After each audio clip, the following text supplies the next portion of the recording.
So let's say you found a skeleton. How would you tell it's a dinosaur? You personally, how would you decide?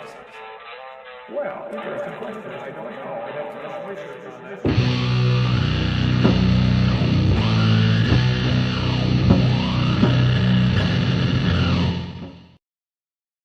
All right, hey everybody, and it's it's Stafford Dino here for Kent with Bent, with of course Maddie, who doesn't know what a dolly zoom is.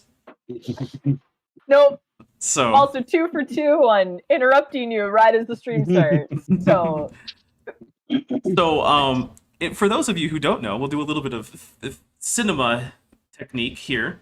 So a dolly zoom is a particular kind of camera movement where you move towards your subject while zooming out, so that the overall size of the subject stays about the same in frame, but the background seems to close in around them. It's all moving towards them. It was really invented to a large extent by Alfred Hitchcock for the movie Vertigo. But one of the most famous scenes you might see is the scene in Jaws where Sheriff Brody realizes the shark is in the water after he's at the beach, but he's warned the mayor that there's a killer shark out there, and he spots the shark out, and you see like all of the background close in behind him as his nose gets really big on camera. It's a very famous shot. That's a dolly zoom. It's also one of the shots that I use in my opening. I do a dolly zoom on my Dapper Dino text while it's sitting in my room. So there you go. So now we know. cool. Now we know a little bit about film history that's apropos of nothing.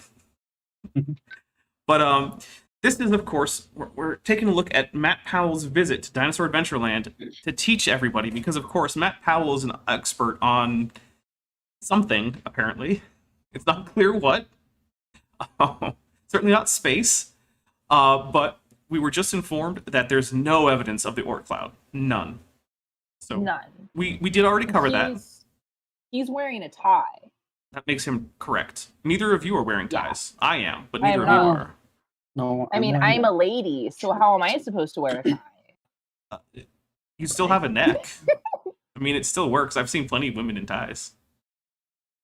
True. Yeah. Mostly at restaurants. Hmm. Yeah. I don't know why, but like, Maybe I should wear a tie next time. I mean, go for it. So anyway, let's there are drinking rules for this. Let's go over them real quick. So we take a drink whenever our creationist says something that is accurate and he's not just quoting something, right? He has to actually get it right on his own. Then we take a drink. We'll also take a drink if it's too stupid, we just kind of have to, which I can see Maddie's already starting it on because Matt Powell's on screen. We also take a drink, there you go, when Godzilla stops by. So that's our first official drink of the night. We also take drinks whenever the creationist tells a story that we're pretty sure didn't happen. Just makes up a story and pretends it's real. Also, whenever a joke doesn't land. And every once in a while, we'll make a prediction that if we get it right, we'll take a drink for that. And that's basically all the rules. So, there you go. All right. Yes, the alcohol poisoning game. Look, here's the thing. Like, I actually pace myself pretty carefully on Kent with Bent. Like, how strong I mix my first drink versus how strong I mix my second drink, and how big my sips are, and all that. Like, I've got it down to not quite a science. So, you know, but it's. And I just don't drink alcohol, so my drinks are flavored waters. There you go. Well, technically, my drinks are mostly water that's flavored. There's just also more alcohol. Listen, but Dapper and I were both in the Navy, and Dapper gets like absolute props for being the first dinosaur in the Navy. Accurate. And you know my favorite way to explain the difference between the Navy and any other branch of the military? Does it involve how much alcohol there is? Yeah. No, it's our service song, right? Like, Yeah. right. The Marines, the Marine Corps hymn, it's a cadence, right? This is a thing you're supposed to sing while running. Right. The Navy's service song, team anchors away is a drinking song. Yeah. It encourages Read the lyrics if you don't know them. Yeah, it encourages you to go drain your beer the night before you set sail. Yeah. And that's the difference between the Navy and all the other branches. Yeah. The end. And then I remember when Well, I'll say this. When I was in the Navy, I had enough alcohol that I don't need to drink anymore now. That's So, fair. Yeah. That's very fair. That's the main reason why I don't drink any alcohol anymore. I remember towards the end when I was starting to get out of the Navy, they were pushing this alcohol deglamorization campaign. And so there was this guy on some mess deck. I think it was the forward mess deck of the aircraft carrier. And I stopped to ask him, like, what are you doing? So he's explaining this, we're trying to deglamorize alcohol in the Navy because there's a drinking problem in the Navy. So I'm thinking, yeah, boy, is there. But then I said, howdy. So then I said, okay, but you know that, like, the Navy, like, battle song is Anchors Aweigh, and it's all about drinking, right? Are you going to change that? He's like, no, I don't think so. It's like, all right, well, good luck with your deglamorization campaign, buddy. Also, like, team, they're gonna take away nicotine from sailors, right? They're gonna take away, like, every coping mechanism until all that's left is alcohol. Yeah. Like, what do you want? All right.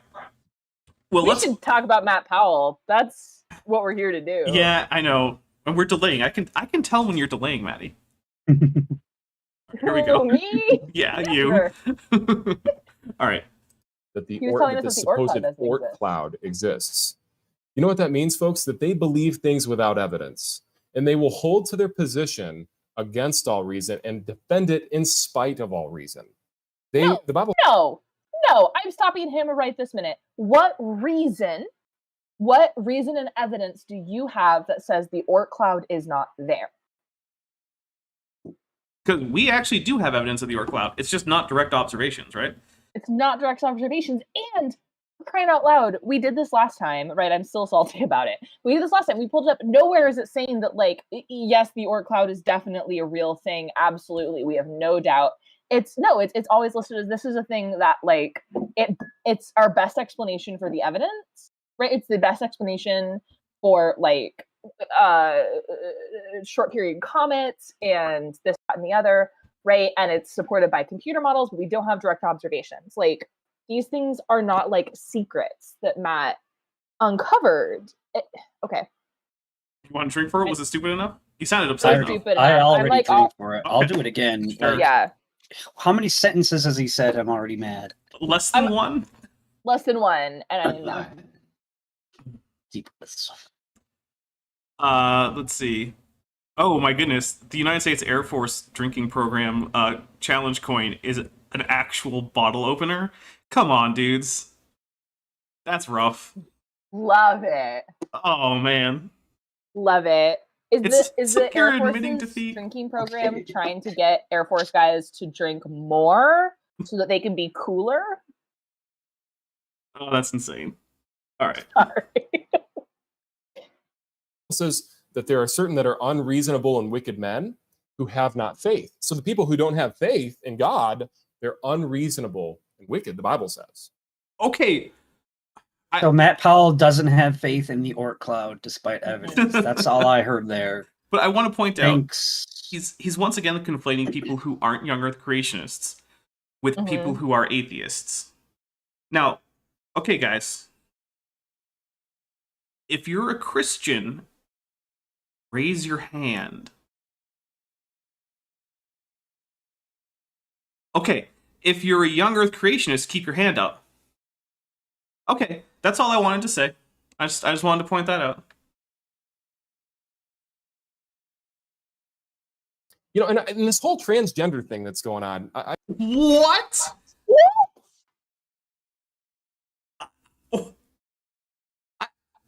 Ow! Just how? Are you serious right now? I'm taking a drink. I don't even know. I'm taking a What? How do you turn that fast? Oh, hey, Dapper, For I'm gonna sports take fans, my. Barry Sanders couldn't turn that fast. That's crazy. I'm gonna take my one or our group's one F word per stream, if that's okay. Okay. To go ahead and say fuck turfs and, like, trans rights. So just to get that out there right up front. I still have no idea how that just happened.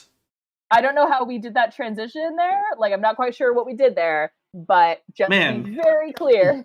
You know what makes trans rights? You know what the Oort Cloud makes me think of is trans people for some reason. I just don't understand how you make a turn like that, because like there aren't enough degrees in the 2 dimensions, and even in 3 dimensions, there's like he had to invent other dimensions that don't make sense. Do you think it's because the Oort Cloud made him think of balls? Oh, that could be it. Yeah. It could be. Yeah. I'm sure that Matt Powell is very concerned about that topic. I just want to take a moment, because people say you just imagine purpose, right? Because we live in an atheistic school system. I think I see where they this say, is well, you going. just imagine, you make up your own purpose. That's you make believe. I didn't think we lived in an atheistic. I thought it was a Christianistic type society. Yeah, the right, United with all the States Christianisticisms. The United States is increasingly less religious, but it's still majority religious, and of the people who are religious in the United States, a huge majority of them are Christians. Yeah. Christianity is by far the dominant religious position in the United States. So, yeah. Why don't you believe in something instead of make believing in something? People make believe in evolution. You could believe in Jesus. The Bible says he that lives... I'm going to take a drink. All right, just so you know out there, the reason I'm a Christian is because of my faith in Jesus. The reason I believe in evolution is because of the science. What? They're separate things? What? They're separate things. Also, something I've been trained to do with my like science communication is I've been working on removing the word belief from my vocabulary when I'm doing science communication. So like I try to replace it with like accept the preponderance of evidence. And I know that's like really clunky, but it's like I like to say that like it isn't that I believe in climate change, it's that I accept the preponderance of evidence that suggests that the Earth is warming because of human activity. See, I kind of hate that we have to do that. I know. Yeah, I don't like it, but it's yeah, I get it. But people like Matt and will otherwise like they're gonna latch on to. Unfortunately, the problem is like I can't use completely precise language to communicate science to a group of non-specialists because you need 10 years in my field to fully understand the nuance of the precise language of my field. Like if I went to a talk by a biologist, right, I would have no idea what was going on, you know, but if they like brought it down to a more general level, right, they would be less precise, but I would understand them better. And unfortunately, like folks like Dr. Peel here, like abuse that a little bit. And also I'm just baffled by this concept of like 2 choices. It's either Jesus or evolution. That is it. That's the only option. I believe that is sometimes referred to as a false dilemma fallacy. Ooh. Yeah. I went to college too. Yeah. The thing that bugs me about the fact that it's increasingly the case that we have to avoid the word believe is that basically people have started to conflate belief with believing for inadequate or bad reasons. When in fact, traditionally the word believe just means anything you think is true. If you think something's true, you believe it. Now, your reason might be good or bad. You might believe on faith. You might believe for no reason. You might believe based on evidence. You might believe based on, sound logical arguments, like in math. Like, I believe in, say, the Pythagorean theorem because I've seen proofs of it. And at the time, at least, I was actually able to parse some of the proofs. I probably couldn't now because I haven't been doing proofs in a long time, but, But anyway, that's a bit off topic. We're going to get back to Matt. Because we've still got 20 minutes or so of Matt, and we usually barely get through like 8 minutes in one of these. I believe in us. Yeah. Believeth in him will never die. So if you're alive and you believe in Jesus, you will never die. You might want to qualify that there a little bit, Matt, because I've been to funerals for Christians. So maybe you can explain the whole eternal life in terms of, afterlife and the resurrection of the dead and whatnot. But no, we'll just go with the dumb interpretation that Christians are just regular old immortal, like a vampire. Or a Highlander. Yeah, but they don't tend to go around needing to chop each other's heads off. Although that never really made a whole lot of sense to me. Like, why do they have to kill each other? I know there can only be one, but why? There can only be one. But why? They seem to be immortal without doing that. Mm. So, like, it seems like there didn't need to only be one. But then again, look, I'm sure there's some deep lore that I don't care about in the Highlander. But they make up and they make I wasn't allowed to believe. watch Highlander. You were... I just I know, I assumed wasn't that you allowed to weren't... watch anything. Yeah, I just assumed right? you weren't allowed to watch things. They think, well, To if be I fair, just I don't change know if I one would body anyway. part, I'll become a woman or I'll become a man. We're just gonna drink. Folks, there's male Yeah. chromosomes and female chromosomes. What No, there aren't. There are sex chromosomes that can help determine your sex, but the chromosomes aren't male or female because they don't produce gametes. And sex and gender are not the same thing. You're wrong at every step. I'm just taking another drink. It's There too we go. early for me to be drinking even this much water. Yeah.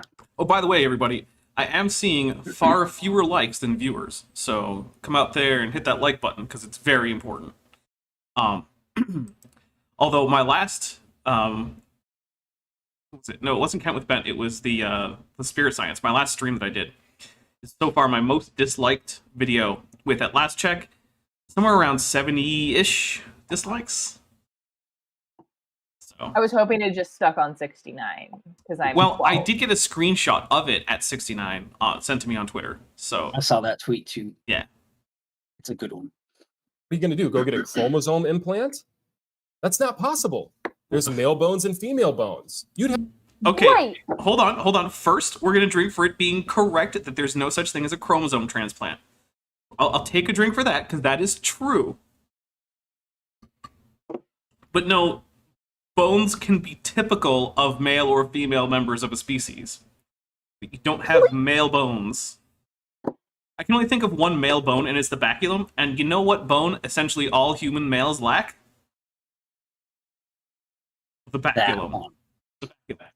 Now, if you're looking at another species, like say you're looking at a wolf, I'll grant you they have a male bone because they have a penis bone.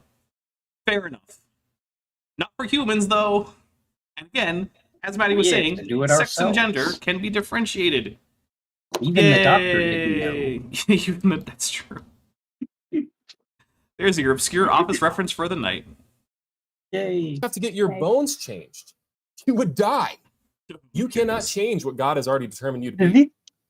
does he think that like people who undergo surgery for transsexual surgery, they have their bones replaced? Oh, Maybe Like they're he just gonna does. take my bone out and give me a female version?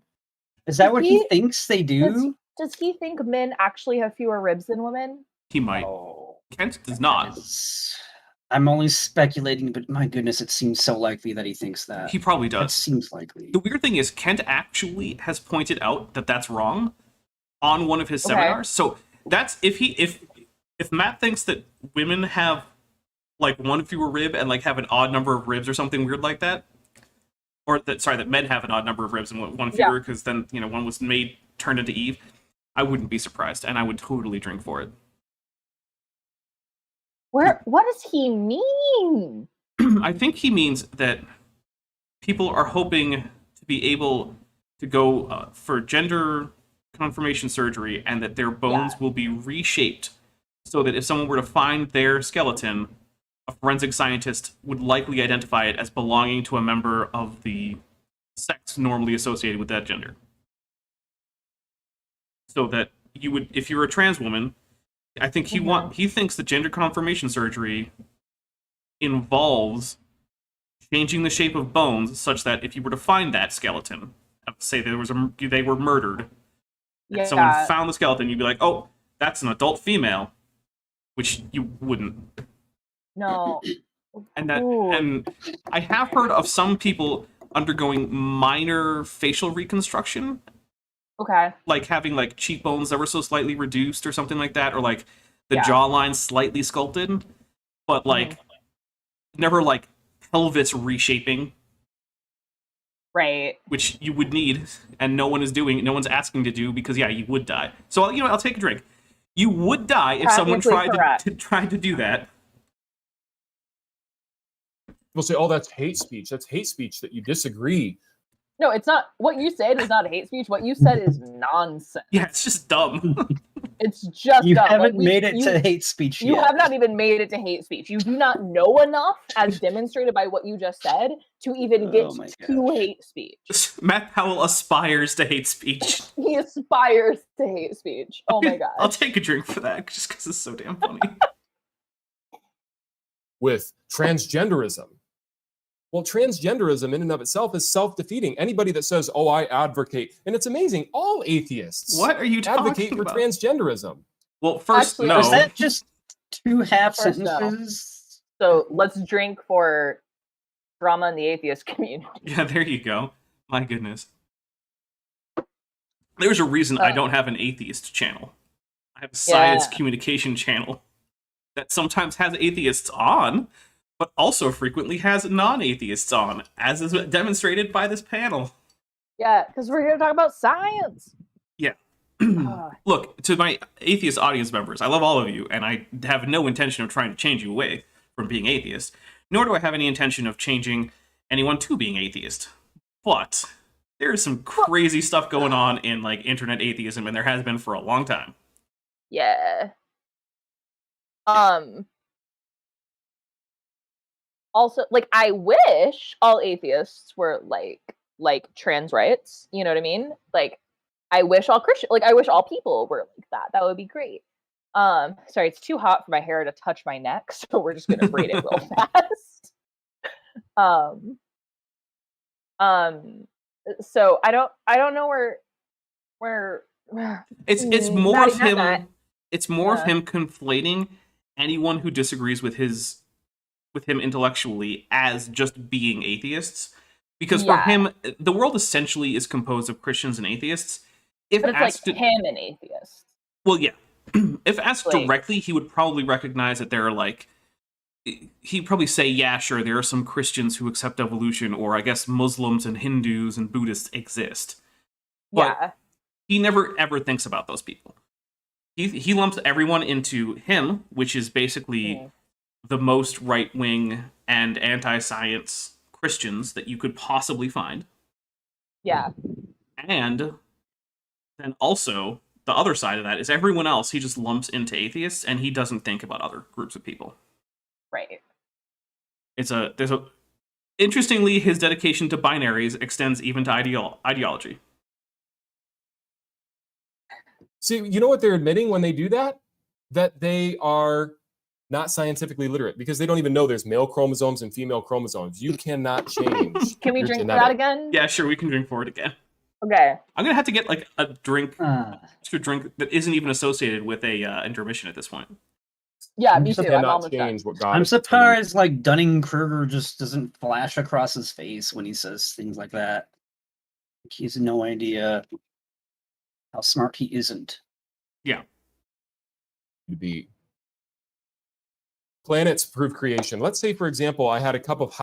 We're back to astronomy, guys. You know what? I'm happy. I'm not even going to complain about it. I would rather be on astronomy than hearing Matt Powell talk about transgender topics. Yeah. I want to coffee. know what he has, like, his slide intrigues me.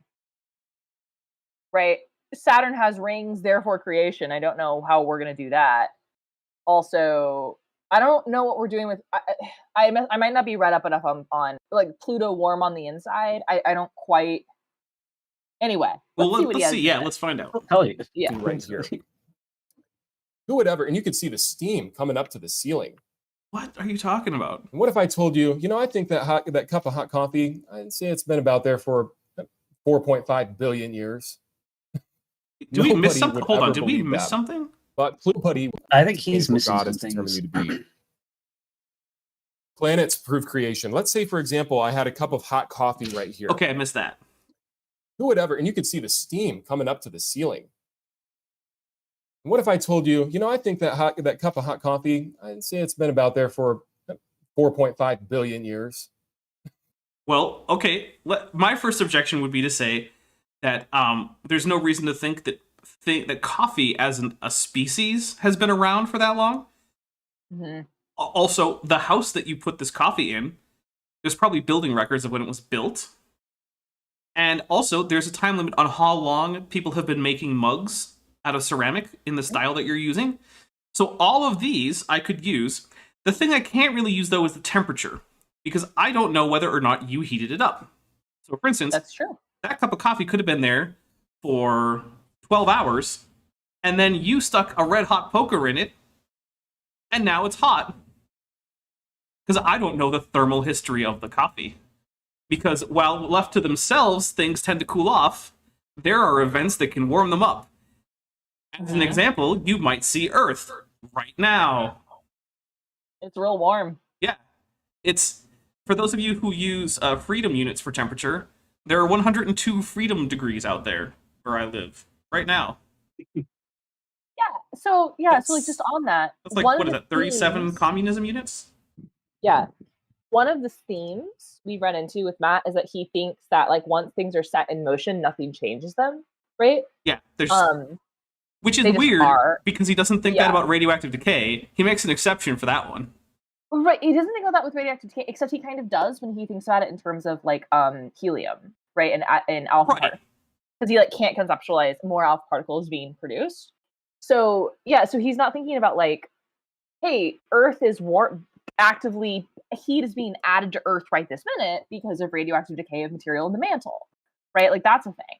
And so I think that's something that we're gonna hit on is that he can't conceive of a process that could add heat to, say, Pluto, after Pluto's initial formation, or I'll stop there. Let's see what we have for us. Let's see what we got.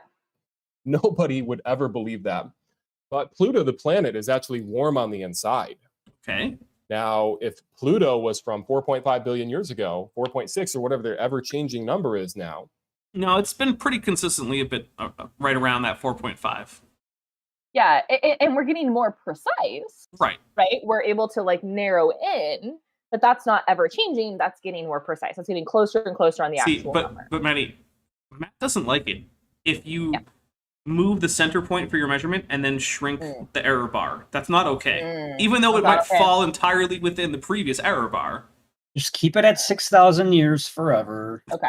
That's all you gotta do. Something that's really, really, really cool about Pluto, and I have not read up on the latest Pluto science in like several years. For shame. I know, it's so bad. But something that is really cool about Pluto is, the very famous heart that came in that picture that we got of Pluto, right? What's really scientifically interesting is that little heart shape, the surface is relatively smooth. It's not heavily cratered. That makes it young. Which makes it young. So crater counts are a way to date bodies in the solar system, right? The more craters that there are on something, the older it probably is, that kind of thing. And so that part of Pluto's surface is young. And I remember when that first came out, that was very surprising. That was unexpected. Yeah. And so I don't know if it is now known what process reset that crust. But there are certainly parts of Pluto, that crust has to be younger than the late heavy bombardment, which was 4.2 billion years ago. I don't know when it is relative to that. So there is part of Pluto's crust that's young planetary. Relatively, right, yeah. Right, relatively. And so I don't know anything about this claim that Pluto is warm on the inside. Pluto is probably too small to have like a molten core, right? But molten rock, yeah, but then again, molten water doesn't need to be all that warm. That's true. What I'm thinking of is, so like, do you know the difference between a partially and fully differentiated body? In terms of planetary, so where we have like actual, like we have, you know what? I think I do, but you probably have a better handle on it, so I'll just let you go for it. Okay, so if you take all of the bits that make up Earth and you spread them far apart and then just bring them together under gravity, nothing else exciting going on, that's enough energy to have Earth be, when it came together, it was liquid. And that's why we have nickel and iron at our core and then silica material effectively floating on top, because we were molten and so we were able to density sort, right? Something that's the size of our moon isn't quite big enough for us to know for sure that it was fully melted. So with the moon, probably parts of it melted, but not all of it. So the moon is going to look more homogeneous as you slice it through, whereas Earth is not, right? Earth isn't well mixed, right? We're differentiated. And Pluto is more like the size of Earth's moon. I'm sorry, I don't just know sizes off the top of my head. I think it's pretty small. Yeah. It's pretty small. And so the moon shouldn't be big enough. Not the moon. Pluto isn't big enough to be fully differentiated. When it was brought together, it didn't melt. There you go.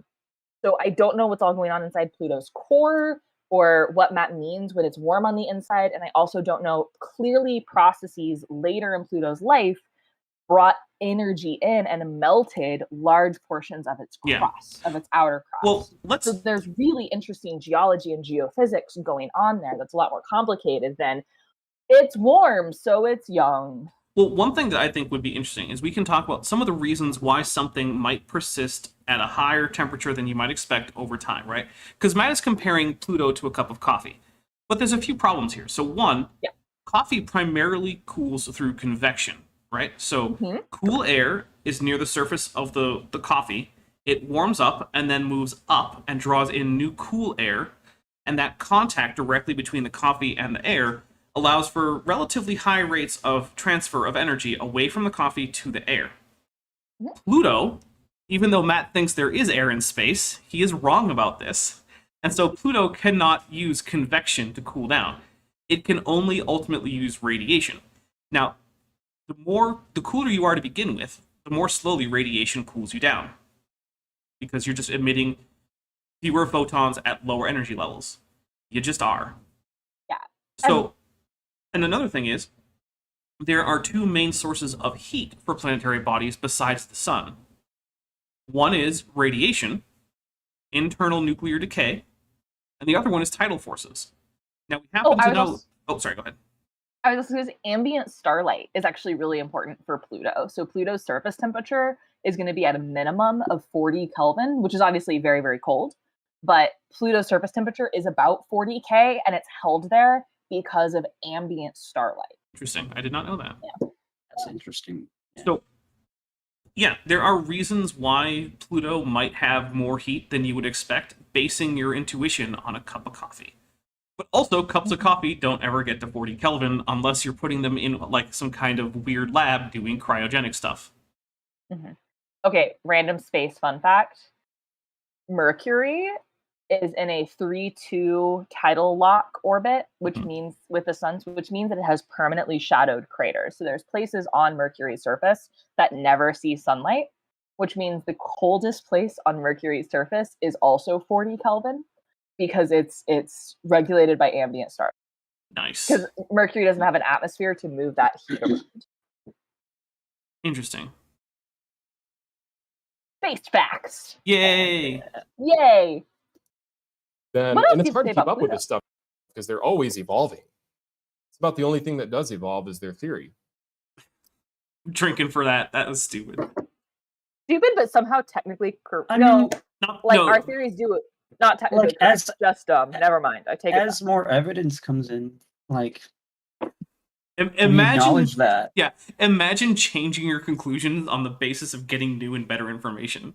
That's crazy. back. Crazy. And yeah, it does mean that some of the things that we currently think are true probably aren't. But you know what? It's probably not like gravity don't exist no more. That's probably not one of them. Yeah, it's more like, is it 4.5 billion or 4.6 billion? We're just gonna get a little more precise there. Yeah. It's a lot of that stuff. It's warm on the inside. So who here thinks that Pluto is from billions of years ago? Nobody. Oh, wait. If you think Pluto formed billions of years ago, put a 1 in the chat. If you think it formed thousands of years ago, put a 2 in the chat. Let's see. Because Matt says it's nobody, but I'm going to go ahead and guess that it's significantly more than nobody. And so I'm also going to get ready with my vote. But I don't want to vote until I see the first person vote because, there's a delay. So once the first person votes, then I can put in my vote. So we'll keep going now. Oh, there's a vote. Nobody, because they've been there's- given proper there we go. information. Saturn, the rings around Saturn are dispersing right now as we speak. Okay. And before long, they'll be gone. These Yeah. are all proof. Okay. That's it. That's all we get. Saturn? Okay, so here's the thing about that argument. It's the same as saying, okay, I got like let's say you get a cut. Better argument. Well, let's say you get a cut on Go your ahead. hand, right? Yeah. And then it scabs over, and then someone says, "Oh, well, small scabs like that really only last for a week at most. Therefore, you can't be more than a week old." It turns out that Saturn's rings aren't primordial. It didn't form with those rings. Mm-mm. They're a transient feature. If And you can make more. Yeah, you can make more because they're basically made of the same stuff that the moons are made of, and moons can get shattered. Yeah, so most of Saturn's moons are captured asteroids hanging out in what's called Lagrange points. And so when those are mostly stable, but not forever. So if you can wait a billion years, right, they'll decay. And so Saturn's rings are formed by these like asteroids and rocks getting it's tidal forcing, right? So it's the pull of Saturn on it versus the pull of the sun. And it rips the rock apart and makes pretty rings. So Saturn's rings change over time, once again highlighting that's inability to understand the concept of like things weren't just set in motion and then nothing changed. Now, I have a real quick, I want to answer a question. So Jacob Roynan Fisher asks, any advice on getting a degree like Dr. Josh and Megan Bowen? So that's a degree in like Assyriology and ancient Near East studies. So, I mean, honestly, my advice is look up which schools have that degree program as a first step. Because if the school you're looking at doesn't have that degree program, it's probably not going to happen. Now, I don't happen to know which schools those would be. However, I mean, go email Digital Hammurabi, right? They're pretty friendly. They'll probably get back to you. I mean, you know, Maddie knows them, and so yeah. If it helps, Megan's bachelor's is actually in classics, so that's like in like Greek and like Roman era like literature and things like that. Josh's bachelor's is in like Bible. So bachelor's kind of be all over the place. I think one of the things they highly recommend is like get your languages in. Yeah. Because they both speak a billion languages. But yeah, Josh and Megan are super nice. You should shoot them an email. They would happily get back to you. One language is relatively easy to find for undergraduate studies is rather than something like Akkadian, is something like Classical Hebrew. And the reason I would recommend it is because while Akkadian isn't very closely related to Hebrew, they are related. It's sort of like Greek and Latin, right? They're not that closely related, but there are enough similarities that learning one will help you with the other.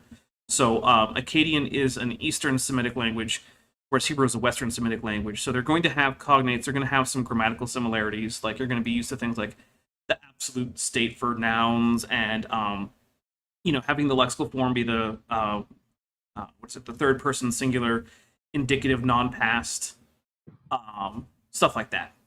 So get some Hebrew in, because it's really easy to find Hebrew resources, and you can actually get credit for learning ancient Hebrew in a very, it's easier than trying to get credit as an undergrad for like Akkadian.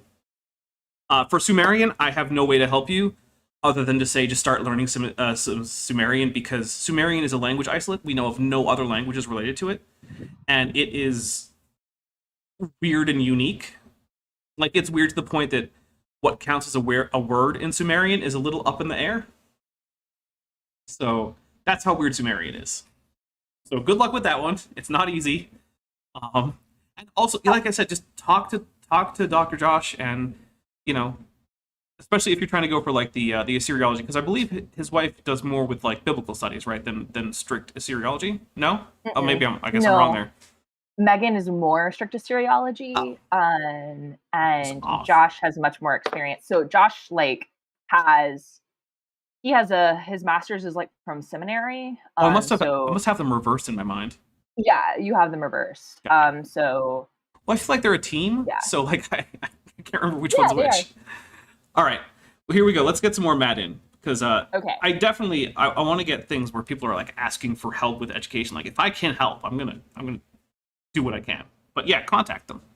Proofs that evolution is a fraud. Now, there's a lot of these things I'd like to Skipping get everything. into, but for the sake of time, I'm going to move quickly here. Let's go to damaging effects of evolution. Oh, this will be good. So I'm people say, excited. well, Darwin was not a racist. I wouldn't say that. I mean, he's certainly less racist than many contemporaries, but I mean, would he be considered a racist today? Yeah. Right. If we're looking like through the lens of time, right, he was, my understanding at least, was Darwin was pretty progressive on racial issues for his. He was one of the first public abolitionists out there, which is a big deal. The thing is, you got to remember, you're living. Humanity has practiced slavery for as long as history has been around, and basically, even in places where people were skeptical of slavery, which was few and far between, basically there was some anti-slavery stuff going on in like the early Persian Empire, and there was some skepticism of the institution in like the classical period in Greece. But other than that, there basically just were no abolitionists, and even like the skepticism in ancient Greece was pretty far from an actual abolitionist movement.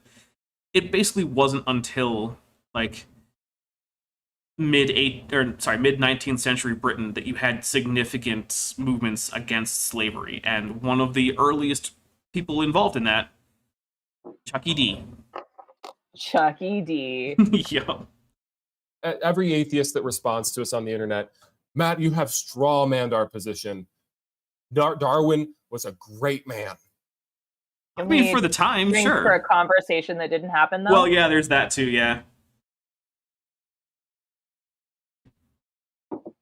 Look, Darwin couldn't even get a job. In fact, the only thing that he was capable of doing was being a comforter for a ship captain as they're floating about in the Galapagos.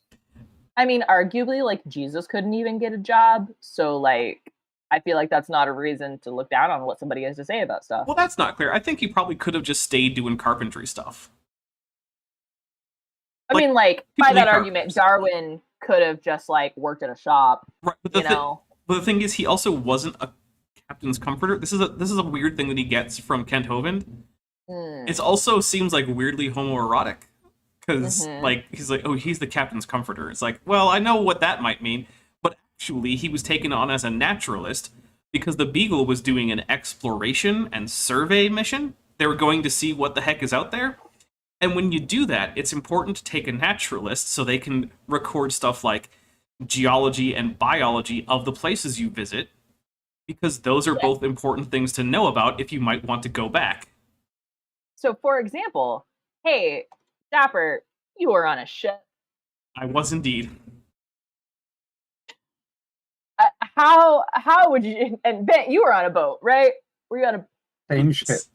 Same okay. one. Yeah. That's how we met. Okay, so y'all were on a ship.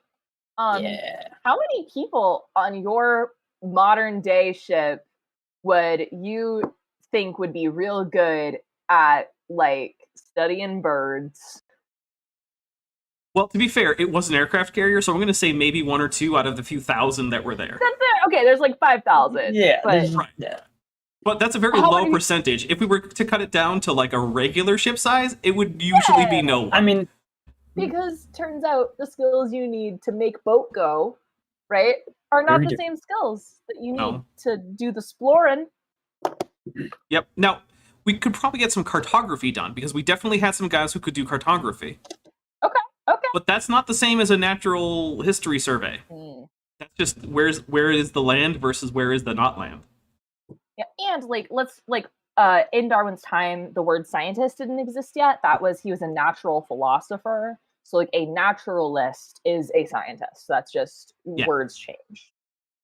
So yeah, he was the science bro. And on ships like that, like, the captain had no friends, right? Because he had to be the captain. And so if they had someone that was, like, not serving under the captain, it was not technically super crew. common. Yeah. Not technically crew. The captain would be like, oh my god, friend! Right? Let's hang out and play some chess or something. Exactly, because he could hang out with this guy, right? Yep. So, Matt, can I recommend the books Master and Commander? That series by Patrick O'Brien, they're great. There you go. They're great. They'll give you a much better insight into these types of relationships. Yeah, you might learn something, Matt. Look, Matt has read the Bible and misinterpreted it, and that's all he needs to know. All he needs. He was unpaid. That was the best that Charlie Darwin was capable of. I actually don't know if he was unpaid. I suspect he was not, but then again, he probably also wasn't highly paid. Because one of the things is, when you go on an adventure as a learned gentleman, the likely outcome of that is that you're going to write a somewhat fantastical travel log, and then make a fair bit of coin selling it to some publisher. Yeah, well, and if you are a naturalist, right, then this is you're a gentleman, you know. So presumably you don't need a career, right? Let's talk about we're not here to talk about classism.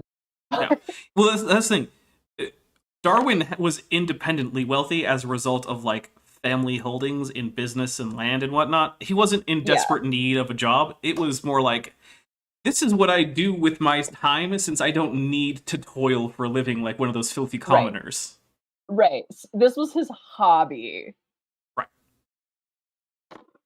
Now, Jesus was a carpenter. Jesus was able to build things. The Bible says that he's the creator of all things. Is this just flexing with blue-collar cred? Is that what this is? Because Matt Powell doesn't strike me as a hard manual laborer, so I'm not sure what we're doing here. Yeah, also, I love that we went from carpenter to the Bible says he made all things. All things. So, you want to go with Jesus with his hammer and nails. Hey, used his carpentry skill. There was probably also a carpenter's level. Yeah. It was a carpenter's level. It wasn't just a hammer and nail. There was probably some drills involved. Come on. Perhaps a plumb line? A plumb something? Yeah. That's a carpentry word. There was probably a plumb bob and a carpenter square and, probably not a spirit level because that's pretty advanced. But if you have a plumb bob and a carpenter square, you don't really need a level. Yeah. Could you get a planing thing? Yeah, there you go. That's a carpenter word. Yeah, wood planer. Planer? Yeah, there you go. Yeah, he probably had one of those too. All right, so it wasn't just a hammer and nail, Maddie. Let's not sell carpentry short. Okay. No, I have so much respect for carpentry. Yeah. I just don't think you can make a planet with carpentry tools. With I'll tell you what. Tools. My not this week or not this month, coming Monday, but the one after. We're doing D&D again. And in addition to a myriad other tools, my character is proficient with carpenter's tools. Okay. I want to roll to make a planet with the carpentry tools. Excellent. Okay. Let's do it. Don't tell me what the DC is, though. I'm not. Okay. It's and less by than him a all million. things consist. Yay! But Darwin, he couldn't even get a job.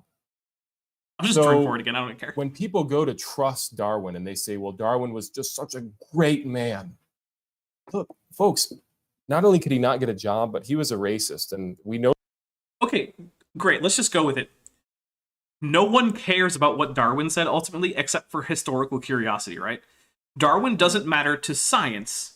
He matters to the history of science. And those aren't the same thing, right? So in especially Abrahamic religions, right, you have this idea where a prophet comes and gives some kind of revelation, and that becomes the basis on which you base some part or the entirety of a religion, right? Because remember, a big part of Christian theology isn't just that Jesus was God. He was also a prophet by definition, because he had messages from God to give you people. Mm-hmm. But science isn't like that. We have big names in science because they made big discoveries, but no one looks to their writings to confirm theories in the modern day, right? Like, we know of many things that Darwin got wrong, and it doesn't matter, because we know those things are wrong. It doesn't discredit the things he was right about, because at this point, we no longer have to rely on his observations for confirmation. We have millions of other observations, literally millions, that confirm those ideas of his that are still accepted, like that natural selection is one of the driving forces behind the change in organisms' morphology and genetics over time, and common descent, things like that. Darwin could be actual monster who eats babies, and I don't know, you need to sacrifice virgins to him by throwing them down the volcano he lives under. That could be the actual case for Darwin, and he could be the biggest racist that ever lived. It doesn't make him wrong about evolution, although he was wrong about a lot of things in it. and it doesn't falsify evolution now. That from the title of his book. The original title was The Preservation of Favored Races in the Struggle for Life. What does that tell you? What it tells you is that there's this thing called semantic shift. So this is a linguistics term. So everybody buckle in for some linguistics. Okay. I'm ready. So linguistics has a number of things. Most people think about it as like grammar and whatnot, but things like etymology and semantic shift are also in there. So everyone knows what etymology is, right? So I'm going to give you... No, that's entomology. I know. Sorry, I just had to. I know. So Jacob Royden Fisher says, you don't eat babies? Well, not baby humans. I eat other kinds of babies. Yeah. Like, hey, suckling pig, veal. Actually, I don't think I've had either of those. No, I've had veal, but it's been a very, very long time. Oh, anyway. Semantic shift. So, there's this word, virtue, in English. And it means, having good traits morally praiseworthy traits about yourself, right? So we say, like, patience is a virtue. That's because we find patience to be morally praiseworthy. We think people who are impatient are kind of jerks, right? Okay, so where does the word virtue come from? Well, it comes from, ultimately, the Latin word, classical Latin word, virtus. But that's an adjective that means manly, because it's from vir, which means man, as in the sense of adult human person. Because the quote-unquote manly virtues of bravery and strength and honesty then got associated with moral qualities that weren't necessarily tied to being masculine, and then that got ported over into Old French, which then ended up in Norman French, which then got it into English. But when someone says you're a virtuous person, they don't mean you're masculine. Because over time, the word underwent semantic shift. Its meaning changed as it jumped around from place to place, language to language. There you go. The word race, at the time that Darwin used this, more or less meant the same thing as the word species, but it wasn't as technical a word. So in The Origin of Species, Darwin talks about races of pigeons, he talks about races of cabbage. But in modern English, well, contemporary modern English, because, The Origin of Species is in modern English, but in contemporary modern English, we usually would not use the word race when talking about non-human things, especially not plants, right? The word race simply didn't mean what it did at the time. Now, it is fair to say that Darwin would have described different varieties of humans as he saw them, potentially with the word race. But when he uses it here, at no point in this book does he actually talk about human origins or the differences between alleged human races. He's entirely talking about non-human things. Because later he went and then talked about human things in his Descent of Man. So, there you go. This in no way is indicating Charles Darwin's racism, although, like I said, by today's standards, yes, he would be considered a racist. And I think another thing that's important to note here is this idea of favored races. It means by nature, not by him. Right, by not because of intrinsic value, but this basically, I think he's saying that hey, subspecies are not extinct because they have qualities that nature favored, right? And interestingly, favored their survival. When he says preservation of the favored races, that means that if the race currently exists, it has been favored. So yeah, I guess all the human races were favored under this definition, because that's what we're talking about, is survival of the favored races. So guess what? There's a whole bunch of what Darwin would probably identify as racial categories in humanity, and they've all been favored because they're not extinct. We also happen to know that there probably were some groups, well, actually we do know for a fact that there were some groups that didn't survive. Because we have, we can find traces of Homo sapiens DNA, but that isn't closely linked to any modern group in those areas. So that's a lineage that did die out. So at most you could say that this is a title that, if you stretch it to an extreme, could imply that certain extinct Homo sapiens lineages weren't favored by natural selection, which is not a value judgment. So it's an extremely weak argument at best, and it's probably a nonsense argument. favoring certain races. They say, well, Matt, that's just the book title. He explains himself. Okay, let's look at him explain himself. Ooh, I'm drinking for a conversation that didn't happen. Yep. And after this, we're going to take a quick intermission. Check, I need a new drink. Future period, not very distant, as measured by centuries, the civilized races of man will almost certainly exterminate and replace the savage races throughout the world. Okay, so first I'm going to take a drink for horrible citation, because Charles Darwin is insufficient for a source. Second, I'm going to point out that is from the book I was talking about, The Descent of Man. And yeah, The Descent of Man was kind of racist by modern standards. But again, I'm not here to say that Charles Darwin wasn't a racist. I'm here to say it doesn't matter how racist he was or wasn't. He was still the first person to propose some ideas that turned out to, as best we can tell, be true after over a century and millions of tests. All of which have continued to confirm. So, like, I only ever defend Darwin because some of the attacks are inaccurate. I don't actually care if Darwin was a good guy, right? It's sort of like if someone went off, like, attacking, I don't know, William the Conqueror, and I'm just like, I don't really care how nice of a guy William the Conqueror was if our conversation is about the geology of England. Like, it doesn't matter. Like, who cares? Yeah. So what does that tell you that Darwin believed there was? Savage races. Darwin was a racist, and evolution is a racist religion that causes death. But the Bible... Okay. Rip all the people that were killed by evolution. Yeah. I'll drink in their honor. I can't think of any numbers that would apply, but sure, I'll drink for them.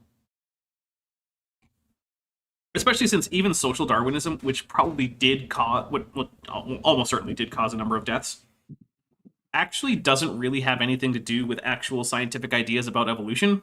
It was just a misappropriation of Darwin's name onto ideas that he didn't believe. Says that there's neither Jew nor Greek. There's neither bond nor free, male nor female, for you're all one in Christ. Wait, wasn't he just complaining about how bioessentialist we should all be? And now he's pointing out how the Bible says there's no male or female. I'm declaring shenanigans on that. Shenanigans. Matt, you gotta get a more consistent point. Also, I guess he's new IFB, but the IFB is like demonstrably super racist. See, I haven't looked into them enough. I do know that they have a fairly high proportion of Hispanic people. Okay. And there's some Filipinos in there too, but I don't know what else is going on there. Actually, I got directly invited to not Matt Powell. What's that guy? The really big one that used to have a YouTube channel until it kept getting taken down. Stephen Anderson. Greg Locke. Stephen Anderson. Yeah. Stephen I Anderson. got directly invited to that church. Oh no. Yeah, I was like, nah. Nah, man. Nah, bro. I'm good. I'll take a pass. But yeah, it turns out that I used to live like 20 minutes away from that place. I was like, oh, yeah, I'm good. Gotcha. So sometimes I get in a mood and I like binge stuff about like real culty sects of Christianity. So I've been on a IFB, the Independent Fundamental Baptist, which is who predated New Independent Fundamental Baptists, who are even worse. Who are even worse, yeah. And they straight up, like, it was straight up like doctrine in IFB that like the mark of Cain was dark skin, just like taking a leaf right out of the Mormons book right there. Yeah. So I don't know. I don't know how much of that carried over to the new IFB. Yeah, I don't know, because I know of some people. I don't want to get too far into it, but I know of some people who are definitely not white, but who are apparently NIFB members. Okay. So I don't know. Maybe they didn't keep that around. I mean, for one thing, it makes it harder to grow if you're excluding huge swaths of the population, right? And hey, if it is true that NIFB, like, I will give you an inch of credit. I'll give you this much credit. You could have been worse. Good job, guys. You could have been worse. Good All job. right, we're going to take a quick intermission. This is going to be about 4 minutes. While we're away, please do hit like. I'm seeing 60 people, but not even quite half that many likes. So if you have it in your cold, dead atheist hearts to give a like to this video, please do. All right, we'll be back in just 4 minutes.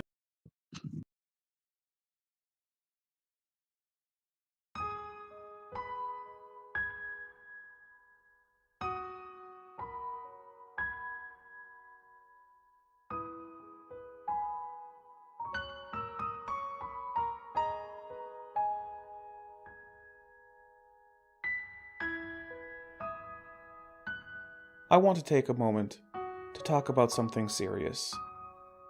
There is a problem facing late surviving non-avian dinosaurs in modern America. Hunting is very strictly regulated, and only allowed at certain times of the year. This means that for much of the year we have to rely on farm-raised food, which means money. If you want to help a starving dinosaur, please consider donating on Patreon, or buying from my merch store. Links are in the description.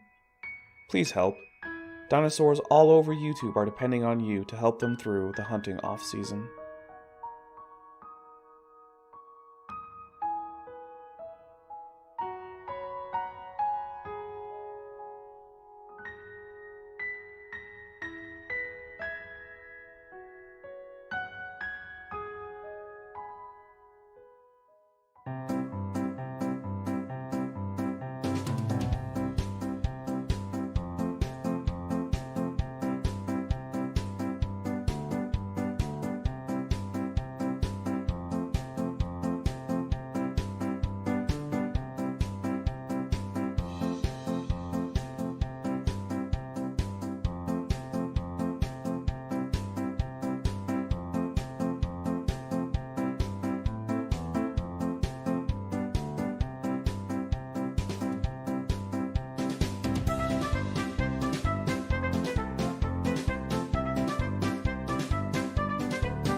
Oh, Nani? Dare? Oh, Ojira desu ka?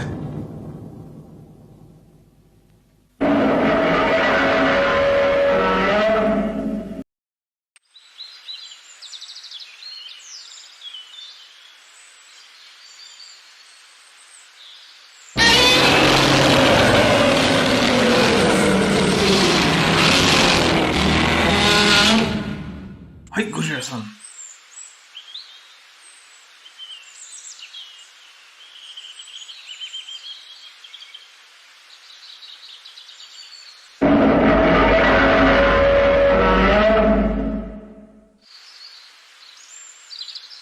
Hai.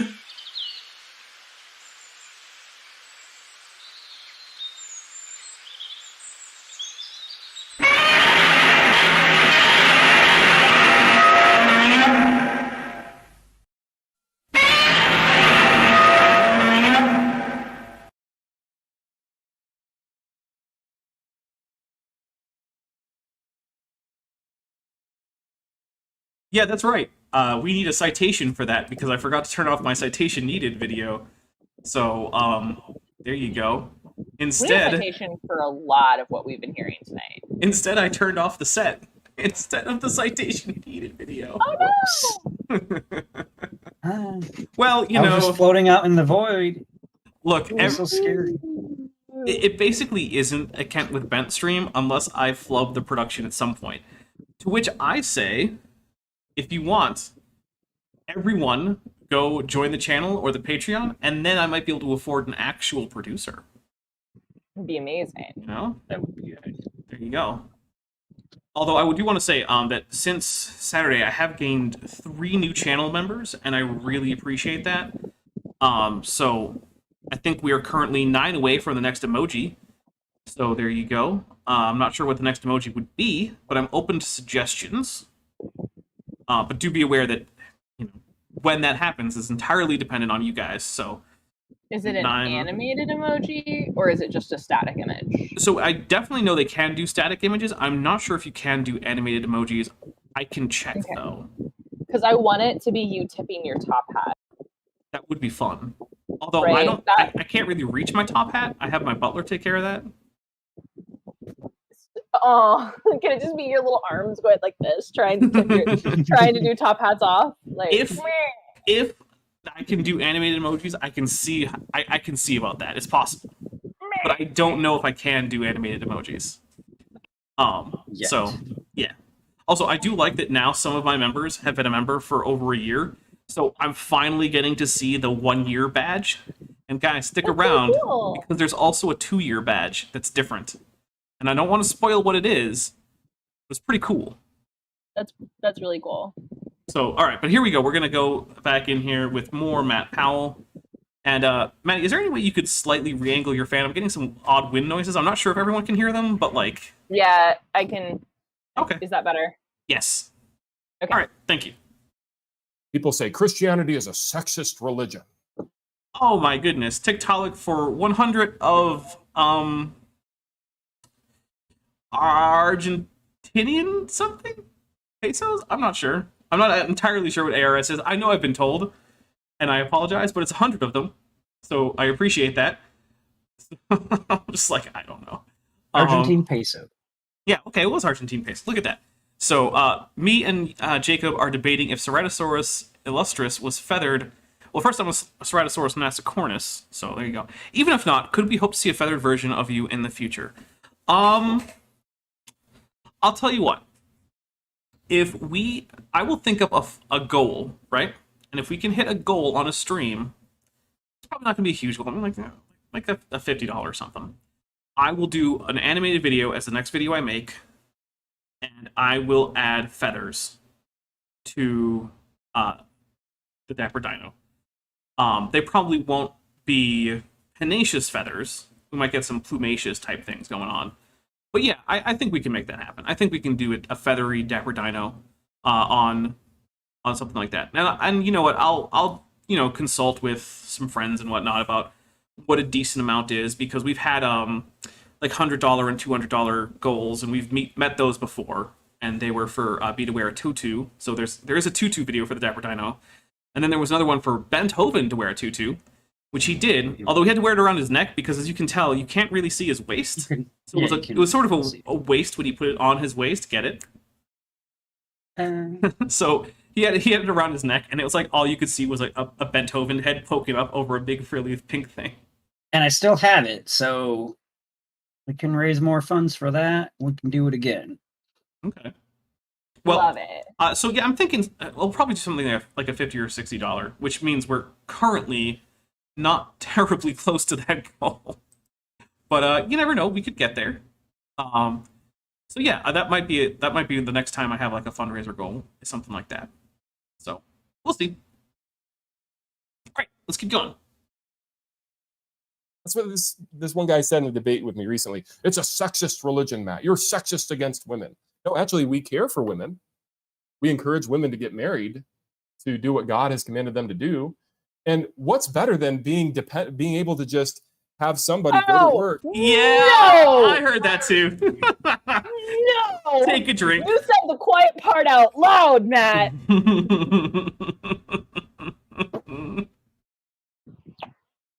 My goodness. Yeah, what could be better than being dependent? Now, I mean, here's the thing, right? If that's the kind of relationship dynamic you want, and both partners are okay, no, I'm not going to tell you not to. No. No, Listen, I'm not here to tell you how to live your life, but let me tell you, I'm not trying to tell you, like, at any individual how to live their life, but let me tell you about the problem of Oh, the there's definitely problems. the expectation or the standard or the norm Oh, yeah. to be half the goddamn population dependent on the other half. Yeah, that's not a good Because exploitation. That's not a good idea. That's not a good idea. That is begging for abuse, right? Oh, yeah. That's like, would you, Matt, want to be like, have your well-being and livelihood be fully dependent on someone else and you have no say, right? No. Well, you would thankfully not. for Matt, he doesn't have to worry about it. I don't know. I 'cause feel he's like a man. I feel like Matt Powell might actually I be agree. like a I agree. closet full-time sub as his kink.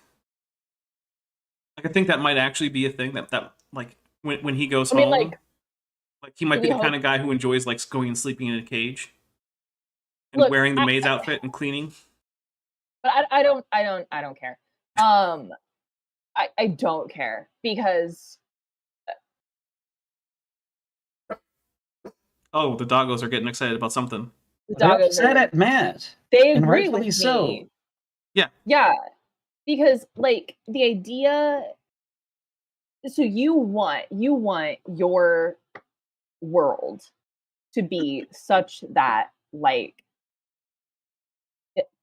half the world's brightest minds, right? Half the world's brightest minds don't get to work on medicine, right? You know what I mean? Like, you want to hold us back. You want to hold all of humanity back for what? Look, Maddie, would you trust a medicine that was developed by a woman? Yeah. That's probably a good idea. Cure. What is it? Oh, shoot! I normally have a list of these off the top of my head. While you're thinking about it, I want to read a super chat real quick. We have Cure for leprosy. There we go. Okay. Yeah. Well, I'm sure it doesn't work because of cooties. Okay, I hear you, and I know you're just being silly, but I'm legitimately angry at him right now. You Okay. should be. Yeah. And you should. That's Okay, fair. so it's taking. I'm gonna take a minute. I'm gonna calm down and get back to being snarky. All right. There's Instead of actually not. 3.5, 4 billion moral agents that Matt Powell doesn't care They're that not- they're moral agents. Not really And- full people to him. And when he says we love women, my first response to that was, I didn't think he meant we men love women. I thought he meant we Christians love women. That's how it came out from. That's how I heard it from him. I agree. I think that's the interpretation And- he's going for. That would imply that like women can't be Christian because they're not people. Like, what is he going? Mhm. This guy has He doesn't serious, think women are serious real problems. people. He has serious issues. This guy is not a good person at all. He said the quiet part out loud. So I want to read the super chat, which is just from Fayon, and it says, "Hello, Dapper. Hope you've been well." And I have generally been well. I did have a poison ivy or poison oak or some kind of poison plant attack, which was extremely unfortunate. There were blisters involved. So yeah, I was basically icing parts of my skin almost 24/7 for like a week. So other than that, though, things have been okay. I need to remember to actually take my Patreon payouts because I looked at my my PayPal the other day and I was like, oh yeah, I haven't done that in a while. No wonder my bank account was smaller than I was expecting. So I need to remember to do that. But yeah, overall things have been going pretty well here. I still have plenty of stuff in the sort of the back catalog of Dapper Dino content. So there's plenty of stuff that's already in the can. I'm working on this month's end credits. So unfortunately today you're going to see last month's end credit. The reason that is basically I update them once a month, but until payments process, I can't be sure who to put in my credit scene. So I usually don't start until the 3rd or 4th of the month. So here we go. Oh, we got Maddie rearranging stuff. Here comes Batman. Here's Batman. Is that your emotional support, Batman? Yeah. Okay, here we go. Okay.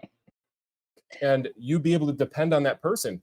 You know, a lot of housewives. I grew up in a homeschool family. Oh, and $5 from Do3. Wasn't the idea of using cowpox to inoculate against smallpox told to Edward Jenner by a woman? I do not know. I wouldn't rule it out. I do know that one of the reasons that he believed it might work was that he noticed that milkmaids tended to be more or less immune to smallpox. But I don't. And he experimented on his own kids. Yeah. He exposed his kids to cowpox and then exposed them to smallpox. Yeah. Look, those experiments would not pass ethical muster nowadays. Nope. Nope. Yeah. But anyway, go get vaccinated, guys. Vaccines are great. Yeah, they're basically the best thing that humanity has invented since, like, soap. Yep. My mom was able to homeschool us and then depend on. Well, that explains it. I'm gonna take a drink. Now, okay, look. I'm not here to insult anyone's mother. Yeah. But honey, you should have just gone to school. So here's the thing, right? There are a lot of really smart parents out there homeschooling kids who are going to go on and have great academic careers as a result of a rigorous, very, like hands-on instruction from parents using rigorous curricula that are available out there for homeschoolers. Homeschooling is not in and of itself something that's going to end up making you into an idiot like Matt Powell. However, there are also a lot of parents who have no idea what they're doing, are buying curricula from insane places like AIG, and who are doing their kids a vast disservice by indoctrinating them into pseudoscientific nonsense. And there's a lot of reasons to homeschool, right? Like, that's going to be the right fit for some kids. That's going to be the best way. And there's absolutely nothing wrong with that. So the important thing to me is that there exists accredited homeschool curriculum, right? And that's the thing you want to be careful of. That's the same thing with, like, I went to a religious high school, right? I went to a Christian religious high school, and I got a very good education because my high school was accredited. One of the things you run into with a lot of, with some religious homeschool material is that it's unaccredited, right? And it's that accreditation matters a whole lot. And like, I mean, for crying out loud, like, my mom is a high school math teacher, right? If I had been homeschooled, my math skills would be great, right? But I'd probably be behind in other things that, like, my mom isn't an expert in. You know what I mean? Like, I'll say though, my dad is a high school math teacher, but he also recently multiplied 3 by 3 and came up with 15. So I don't know. If it helped, my mom teaches like AP calculus, and yeah. Anyway, sorry, just had to rag on my dad a little bit. Sorry, Dad. Sometimes mental math is hard. Sometimes you come up with weird numbers. His excuse was he thought that there were 4 people instead of 3, and I was like, I don't know why you thought that. But that doesn't really help. So it doesn't get you to 15. Yeah, there's that too. Anyway, here we go. Now that we've discussed the nuances of why homeschooling can both be a good and a bad thing, I think we can conclude with it wasn't a great thing for Matt. No, and he's going to talk about how good a thing it was. His mom didn't have to work, and I'm going to get mad over here. My dad to bring in income. That's a great life, to be able to depend on somebody. That's not sexist. They have a sexist religion. Who is they? Who is they? I'm taking a drink for... They are the people in his mirror. Oh my goodness. And listen. Oh my goodness. Right to Godwin's law. I'm taking a drink. Yeah. Listen, again, to each their own in their own life, right? But the point is that you need to have a choice. Oh, yeah. Right? I like getting to do science, right? Like, I'm not pursuing a PhD because I need to, like, I mean, like, I need to make money to, like, house and feed myself, right? But you know, like if what I wanted to do was stay home and have my, like, I happen to be married, if my husband was just going to be the sole provider, right, then that's like, or I wanted to pursue other things, but like I can't imagine a world where I don't have like pursuits and interests Yeah. outside of the home. You know what I mean? Yeah. Yeah. And also, yeah. I always say, like, look, if traditional gender roles from like the 1950s is your thing, and I know some people for whom that is what they want, right? Mhm. Then okay, great. But what you don't get to do is tell other people that that's what they should want. Right. I'm not here telling every woman that they need to go pursue a PhD. You don't need to have my life, right? You need to be free to choose your life and what's going to make you happy and what's going to work for you, and you know, if you have a partner, right? If you know what's going to work for your family. Mm-hmm. You know, and the point is choice, not a different prescribed. Okay, I'm gonna go back to my emotional support Batman. Okay, here we go. Okay. I won't even get into that. By the way, Batman has a T-Rex in the Batcave. Mm-hmm. That's just cool. Oh, Hitler, wait, no. The reason that he, and I'm going to close here soon. Hitler, the reason that he killed and massacred millions and millions of people was because he believed in evolution. I'm going to take a drink. We're not going to address it yet, but there's really, really no reason to think that he was big on evolution, and some pretty good reasons to think he wasn't. But I think it's pretty offensive to say that, to say what Matt just said. Yeah, he knows well, it's and not like, true, especially. he knows, yeah, and it's eugenics, not evolution. Right. These are different things. It is not cool to mention a group of people like that who were and make light of what happened by lying about the man who's responsible. Like, that is just. I appreciate your dedication to not saying the word that might get me demonetized. Yeah, well, there's a lot of words I wanted to say in that sentence that I didn't say. Fair. Very fair. I'm sorry I used our one cuss earlier. They weren't all that, but a lot of them made. That's not the word I'm worried about. I'm worried about like the more common name for members of the National Socialist German Workers' Party, or the person who headed the party for most of its existence. Yeah. Those are the words that I'm worried about. Yeah.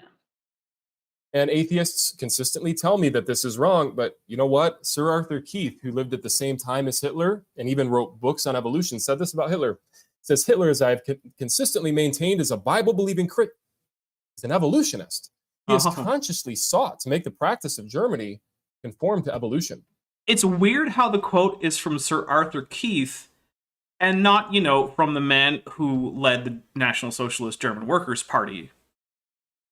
Yeah, The person you're actually talking. Who cares? It's just not. No, it's not the guy we're talking about, right? Like, if you want to establish what I believe, quote me. Talk about things I've said about me.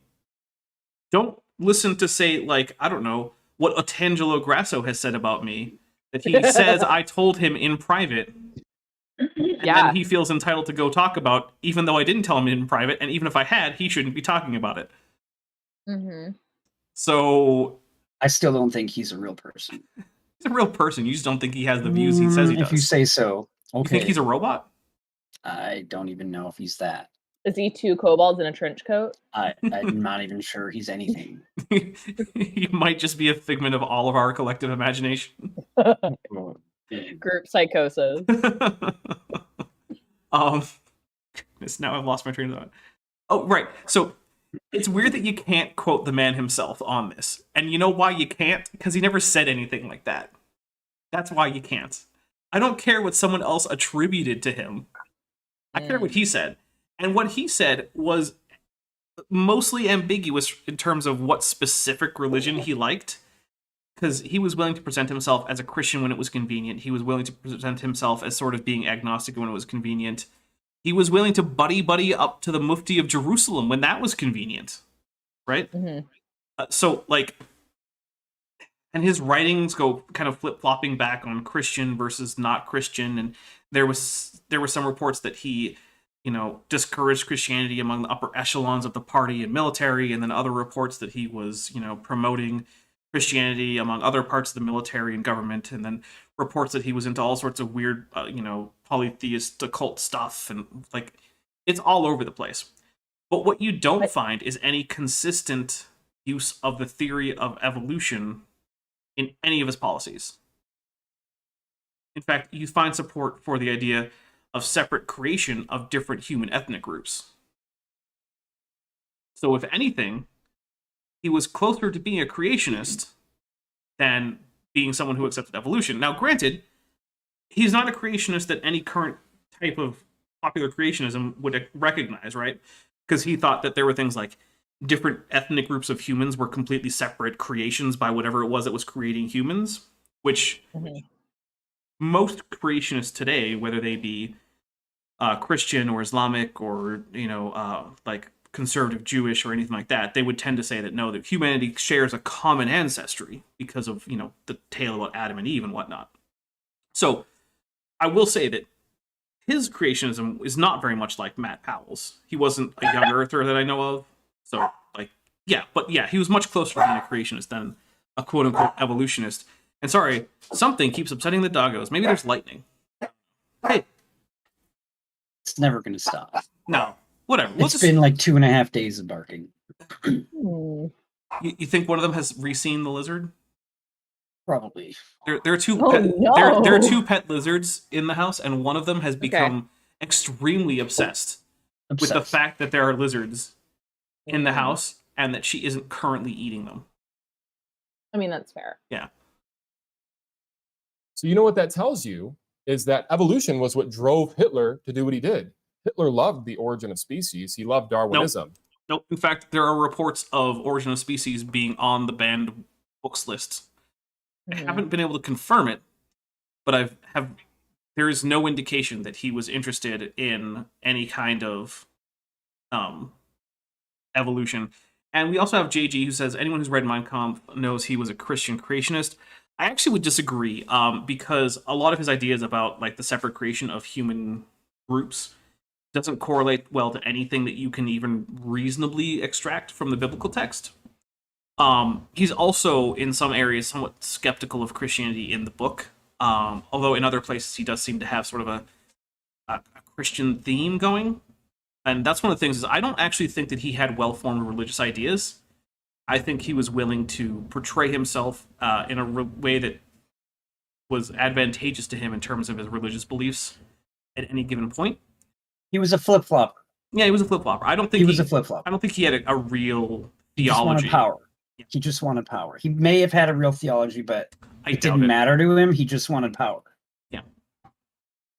I'm skeptical of claims that he actually accepted the truth claims of Christianity. I just don't think he really cared or assessed those ideas. And that's why he murdered so many people. But Sir Arthur Keith also said this. Now, keep in mind, he's an evolutionist. He says evolution is unproved and unprovable. From an evolutionist, we believe it because the only alternative is special creation. That is unthinkable. So I'm going to take a drink here, and then I'm going to tell you why. As far as I can tell, that's just a fake quote. It doesn't even exist, as far as I can tell. I have never been able to find a source for this quote. Right there, Sir Arthur Keith. Yeah. But not only me. I know other people who've looked into this, unable to find it. I would love to find it because I feel like there's some context there. But even if there isn't, even if just one day Sir Arthur Keith woke up, found a radio broadcast tower, and said to the whole of presumably Great Britain this quote, and then he was just like, all right, bye. I don't care what Sir Arthur Keith says about evolution. It doesn't matter. Because he's not the prophet of evolution. Because there is no prophet of evolution. There are no quotes that can help in this conversation. What helps are the data. You need to have the data to back up your claim. throw as many quotes of people being skeptical of evolution, or saying there's no good reason to believe in evolution, or saying that various dictators believed in evolution, and it doesn't matter. No amount of those provide any evidence against evolution. Another thing is that, like, I'm sure the leader of the National Socialist German Workers' Party believed in gravity. Does that mean gravity is evil? And he was a vegetarian, so vegetarians are evil. So that's evil, right? Like, And he painted. Painters are evil. all He was a art dog is person. evil. Dogs are Hold evil. Hold up. He was eating the vegetables because he hated them because they were awful. Right. Maybe that. Oh, he was also anti-smoking. So anti-smoking campaigns, also evil. Also of that party. Yeah. So if you're involved in any way in smoking cessation campaigns, you are officially a member of the National Socialist German Workers' Party. That's it. That's all. That's the conclusion we come to. Sorry, I mean Matt Powell. That's, if we're going to take Godwin's law to its ultimate actual conclusion, then that's the conclusion you have to come to. That anything that you can associate reasonably with that man is now bad. So that includes liking dogs, it includes being a vegetarian, painting, not liking smoking and discouraging smoking, and includes believing most scientific theories, like atomic theory and theory of universal gravitation, probably germ theory, I suppose cell theory. All of these, you got to throw them all out. Because one bad guy believed things that were obviously true in addition to believing things that were nonsense. And then acting on them in terms of being a genocidal maniac. And it just doesn't work. Godwin's law is a bad argument. Things aren't bad because a bad guy in history did them. He was bad because he did the bad things. Evolutionists say the truth is unthinkable for you Christians. No, the truth of the Bible is what's unthinkable for them. Let's drink for a conversation that didn't happen. Yeah. This really does sound like Matt Powell created his own, chatbot of an evolutionist based on his ideas of an evolutionist, quote unquote. Yeah. And then he started chatting with it. It was like, oh, this is good stuff. I'm going to write it down. I'm going to write it down. This is great. Yeah. I know how to refute all these arguments.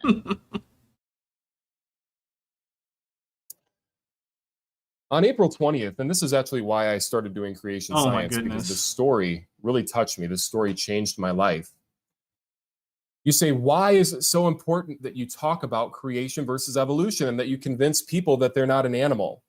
And I had a guy tell me in a debate, I can't believe your book because within here, your God made an animal talk. Let's Aren't drink we all for conversations that didn't happen. Yeah. Also, look, I do know some people who use that as an argument, and I'm just like, man, if your complaint about a book in which people come back from the dead and there's spontaneous fire starting and a pillar of fire leading people through the desert, and if your thing is like, oh, that God couldn't make an animal talk, and we also have to take that part as a historical event, if that's your objection, kind of a weak objection. Yeah, I think the problem, anyone who is a mythic literalist, right, is going to run into issues. But super easy solution, don't be that. Yeah. And the other thing is, if your criticism is always against mythic literalism, there's two problems. One, Right. if you're arguing about whether or not an omnipotent being exists, pointing out that some of the things he does are miraculous isn't really a good argument against. Right. So there's that, and so basically you have to assume that omnipotence is incoherent, which maybe it is. Yeah. But you would have to demonstrate that, right? You have to come up with the definition of omnipotence and then demonstrate why it's incoherent, and then demonstrate why this particular act would be an example of an incoherent thing that doesn't fall within the things that a minimally powerful God could do. Go to something that's a way easier to argue. Start with problems of evil or divine hiddenness or something like that, right? There are a whole host of good atheist arguments. None of them are the Bible says a donkey talked. I promise you, none of the good atheist arguments are that. Yeah, oh my gosh, I would love to have a long conversation about the problem of evil. Anyway. because it's something that I certainly wrestle with personally. And like, anyway, but also, Matt, buddy, guy, if He's not your guy, friend. not your friend, guy, if the Columbine shooting affected you so deeply and so personally as you're saying, right? And I'm gonna just take you at your word here. Why not direct your efforts and your time and your energy towards things that would actually prevent that type of event from happening again? Like maybe Right, serious why- discussions about mental illness and bullying in school. Yeah, or gun reform Mhm. even, right? Like, Oh, he's not going to go for that. right. Well, We got to go there's somewhat reasonable for what Matt Powell might be intellectually capable of. but like there's a oh goodness, there's a Christian, his name's Shane Claiborne. And I disagree with some of the stuff, a lot of his stuff, like theology. He's very much like a hippie Christian. I love him, right?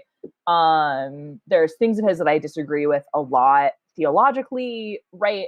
But I have a lot of respect for one of his big things he does is like works against gun violence, you know? And so that's like a place where, look, Matt, if you were doing that, if you were actively working to prevent gun violence, right? Then I'm not saying I would agree with everything else you thought, right? But that would be some common ground. That would be a place where I could say, like, okay, that's a positive thing you are doing, Yeah. right? But you're not doing that, right? You're seeing a problem and you're using it. You're not trying to fix it. Yeah. You know, and it's so dishonest and it's so cruel. Plus, there's the problem that while it may be the case, so it is the case that the shooters did talk about how they thought that many of the other people at school were quote unquote less evolved than what they were. By saying that, it betrays that they didn't actually understand the theory of evolution, because according to the theory of evolution, there's no such thing as being less evolved. Right. Every member of your lineage has been around has an ancestry stretching essentially just as far back as yours. And so they're all just as quote unquote evolved as you are. It's meaningless, right? Right. And that idea of more or less evolved has the false assumption that evolution has a goal. Bigger and stronger, Yeah. right? Yeah. Elephant the size of Texas or whatever. Yeah. So like that, like more and less evolved is a colloquial term that's unrelated to the actual theory. Right. Okay. At best, you could say maybe people should teach evolution better in school, so that way people don't misunderstand it. Because if we're going to blame it on evolution, we have to blame it on a misunderstanding of evolution, because clearly the two shooters didn't actually understand evolution very well. Well, Right. I'll tell you, my private high school didn't teach. They taught, obviously, it was maybe it's not obvious. It was a YEC high school, and they taught whatever they taught about evolution was not at all accurate. It was basically like not even as good as Kent Hovind stuff. Like, Did all three that of us was all I knew until go to- I went to college. Did all three of us go to private Christian high schools? Probably Yeah. Nice. But like, that's me. I did not understand evolution, so that was Yeah. why I rejected it until my 30s. Yeah. All right, here we go. Because that's how long it took until I was, educated. I didn't go to college until. And it took at 31, least I think. one staying up until like 9 a.m. talking conversation. Sorry about that. Oh, don't worry about it. Animals according to evolution? Let that sink in. So you're a talking animal that's telling me. Also, no, hold on. I just did some math in my head because Matt Powell is younger than me. He was like 5 when this happened. Because I'm gonna go ahead and say maybe he started reading up on it as like a young adult, and then it's at least possible that he started reading up on it as a young adult, and that impacted him after the fact. Which is a thing that's happened to me about things that happened when I was very young or before I was born that I didn't know about. okay. I That's thought he had said it possible. like it affected his life when it happened, but maybe I misunderstood what he was Maybe saying. he did. I don't know. Like, Yeah. It- But because he's like 25, 26. So he's I'm bad 4 at or judging 5 age in years. humans. Yeah, no, he's 4 or 5 years younger than me at least. I'm 31, so I was born in I was 9 years old when this happened. So that means he was 4 or 5 at most. Okay. So charitable reading is that he's referring to learning about it after the fact. By the way, guys, so I want to say to chat, I do realize that there probably has been some buffering. I honestly think that a part of it might actually be the weather around here. We've basically been having thunderstorms every evening. And because it's monsoon season here, I live in Arizona, in the part of the state that gets monsoons. And this year has been an unusually severe monsoon season, as opposed to last year, which was an unusually mild monsoon season where we had almost no rainfall. This year, it's been almost daily for like 2 months. And the plants are loving it. But it also means that in the evening, my internet is not always as reliable. So I want to apologize. I wish there were more I could do about it. I've moved my my wireless router. I currently can't do a hard connection. Not my wireless router. Sorry, my wireless receiver. The router is basically in the best place it could be already. So I'm sorry, guys. It's probably only going to be this way for another couple of weeks or so, and then the monsoon should be over pretty soon. So fingers crossed. But yeah. And I don't know. If you want to learn more about interesting weather phenomena, check out Maddie's channel. Because somebody here is some kind of a meteorology type person. That's So, there me. you go. Oh, By the way, Icarus what I'm doing right now, Oh, sorry. Go ahead. what I'm not doing right now that I should be is finishing my abstract for AGU because that's due tomorrow. Oh, The American Geophysical Union Conference. Yeah. Abstract deadline is tomorrow. Good luck. Also, Icarus It'll used be great. our new Ghidorah emoji that has been added. If you are a channel member, you have access to a whole plethora of neat little emojis, which include. Let me find out. There's a Dapper Dino, there's a cute little tetrapod with a top hat, there's an actual top hat, there's a Kent Hovind, there's a monocle, there's a goblin giving a thumbs up, there's a Godzilla, there's a Mothra, there's a Trigglypuff for certain groups of trolls who occasionally come by, and there's a Ghidorah, which is our most recent. So yeah. And this is not the original incarnation of Trigglypuff. This is the second one that refers to a particular YouTuber who likes to beg for vape money. We'll just put it that way. Yeah, that's vague and specific enough. Anyway, for 50 Argentinian pesos, donation so Dapper can upgrade his weather. Well, I'll tell you what, I'm going to talk to the Illuminati, because of course I'm paid by the Illuminati via the USGS. So the way it works is the Illuminati is in charge of the USGS. The USGS pays me because technically I don't qualify for the NASA shillbucks, but I do for the USGS shillbucks. And then I just turn that back because the Illuminati is also in charge of HARP, which of course is obviously weather modification that happens in Alaska and not any kind of like monitoring that is now, I believe, shut down anyway. So I'll get right on that with that 50 pesos. People are going to believe. There's people out there who will believe that, by the way. You want to Yeah, know I think who? we're watching a video about one of the guys. Yeah. I have reason to believe that our good friend Kent Hovind firmly believes in HARP. Oh goodness, I'm not But I surprised. haven't quite caught him saying that explicitly on video, just alluding to it. Well, maybe Matt Powell will say something about it. That'd be That great. God could not make an animal talk when you yourself are a talking animal. Okay, I'm going to take a drink.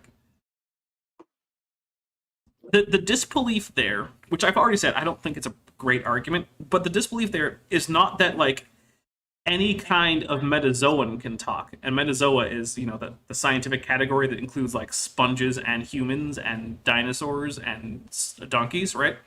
All of the quote-unquote animals.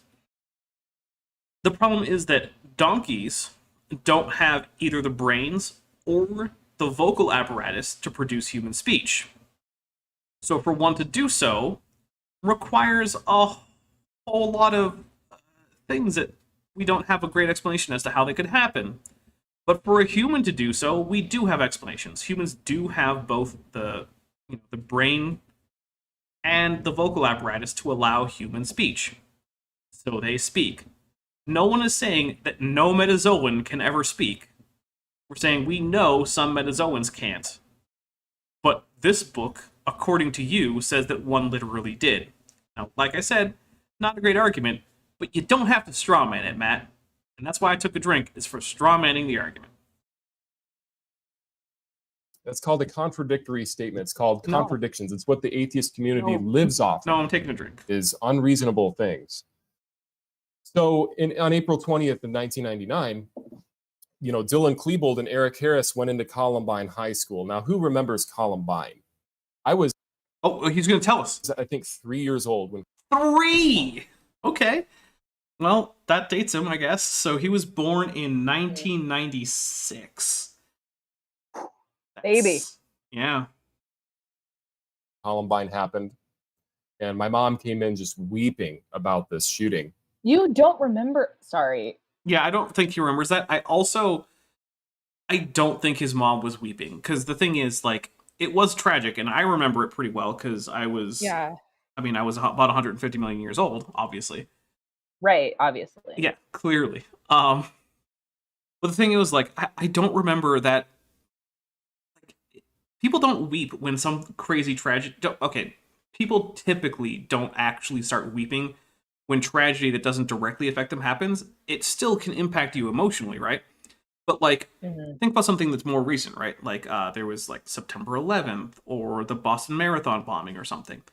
People who weren't directly affected or who didn't have like friends or family directly affected probably weren't weeping. So I'm going to I put can talk X to about that down. I'll talk about the Boston bombing because that was like a year after I graduated college. So I still had a lot of friends in Boston, and I knew people who were volunteering at the race, right? And so I know someone who was running in like, the race. And so like I had a frantic phone tree of, I was organizing like who do we know and who is safe, right? But like, and that certainly deeply affected me. That was very scary. Yeah. But like, I didn't like, I didn't like weep openly, especially like in front of, it's not like I have a kid, but like if I did, I wouldn't be doing that in front of them. You know what I mean? Maddie, Matt would not approve of you all still not having a kid. Come on. Your entire job is to go have kids. Obviously. I was 23 years old at the time. Why wasn't I just popping out babies? Yeah, that's at least 4 years too late for your first kid. Right? I still don't have any kids.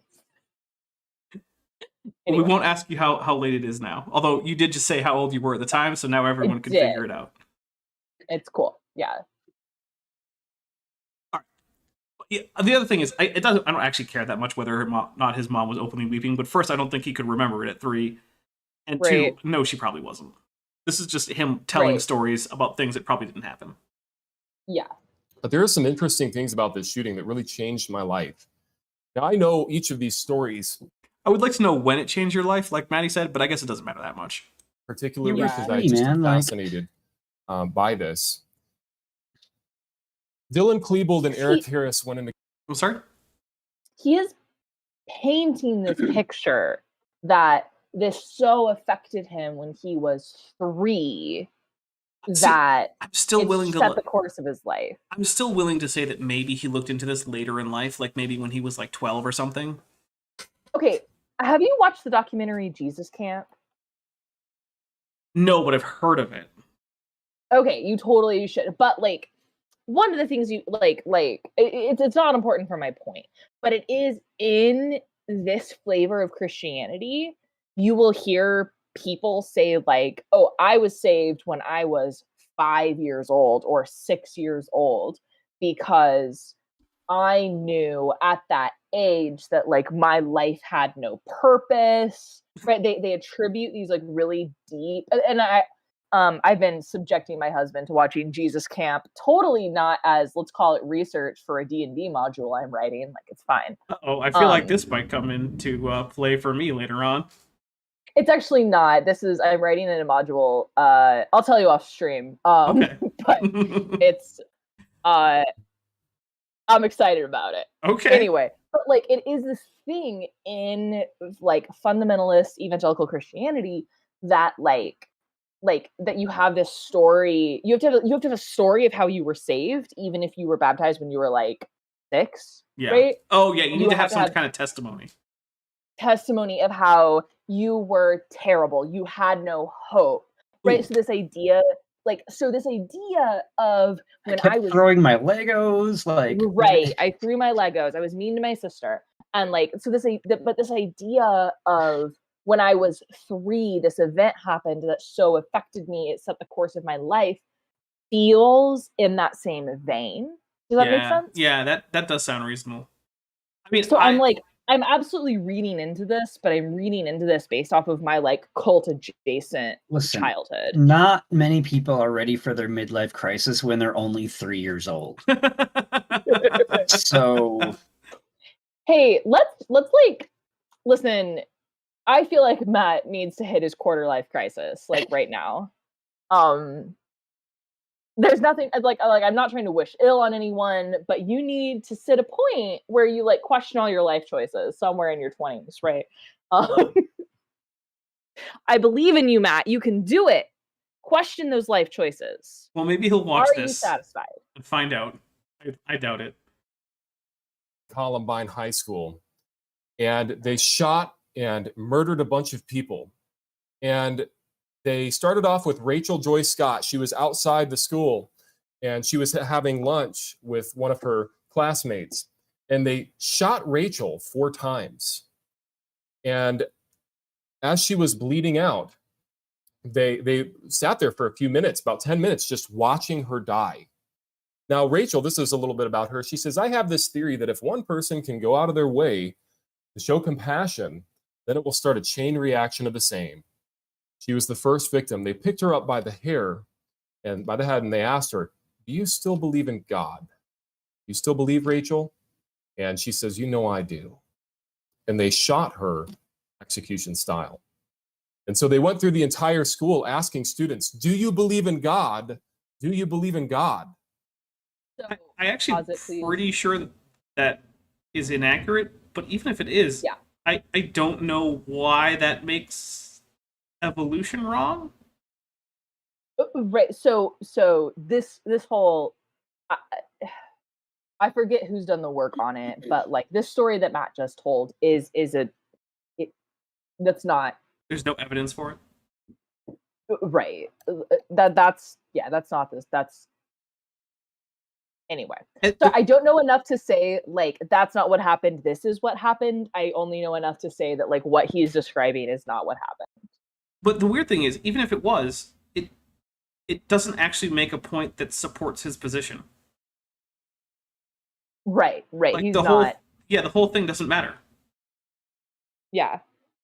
So once again, Matt, let me encourage you to pursue a career in providing mental health services to underserved communities. I feel like if this affected you that much, then it might actually help.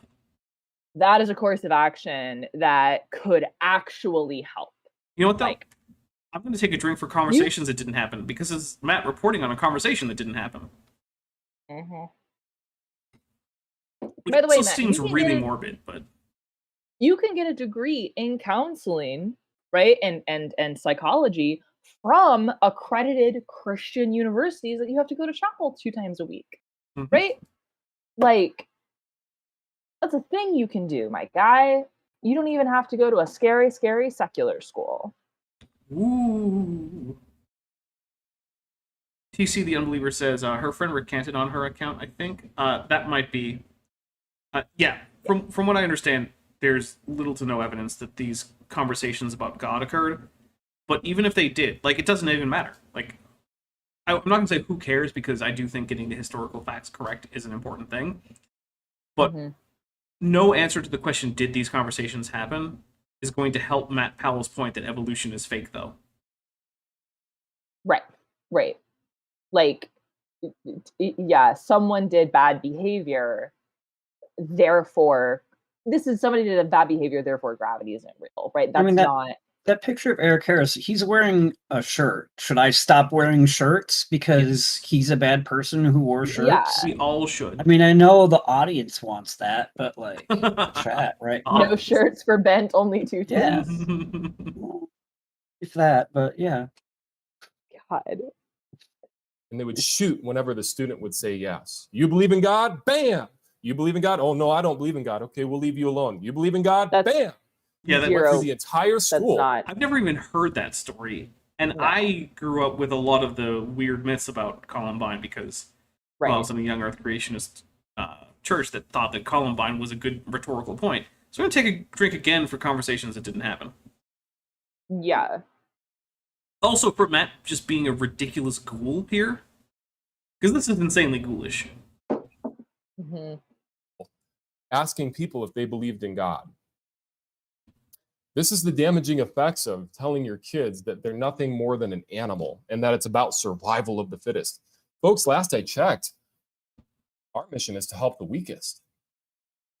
Evolution says that it's about the best. And how are you doing that, Matt? Yeah, Matt. By lying to them. Lying to people about Columbine isn't helping the weakest. You could go to a soup kitchen. You could spend time helping people get counseling. You could go volunteer at a shelter. But instead, he's lying to us about Columbine. There are so many things, so many good things. You don't even have to change, you don't have to change your view on evolution, right? Like, but explain to me how anything you've done tangibly helps another human being. Well, he's going to say that he's getting people into heaven. And no, that doesn't help. That doesn't help a body. That helps a soul, right?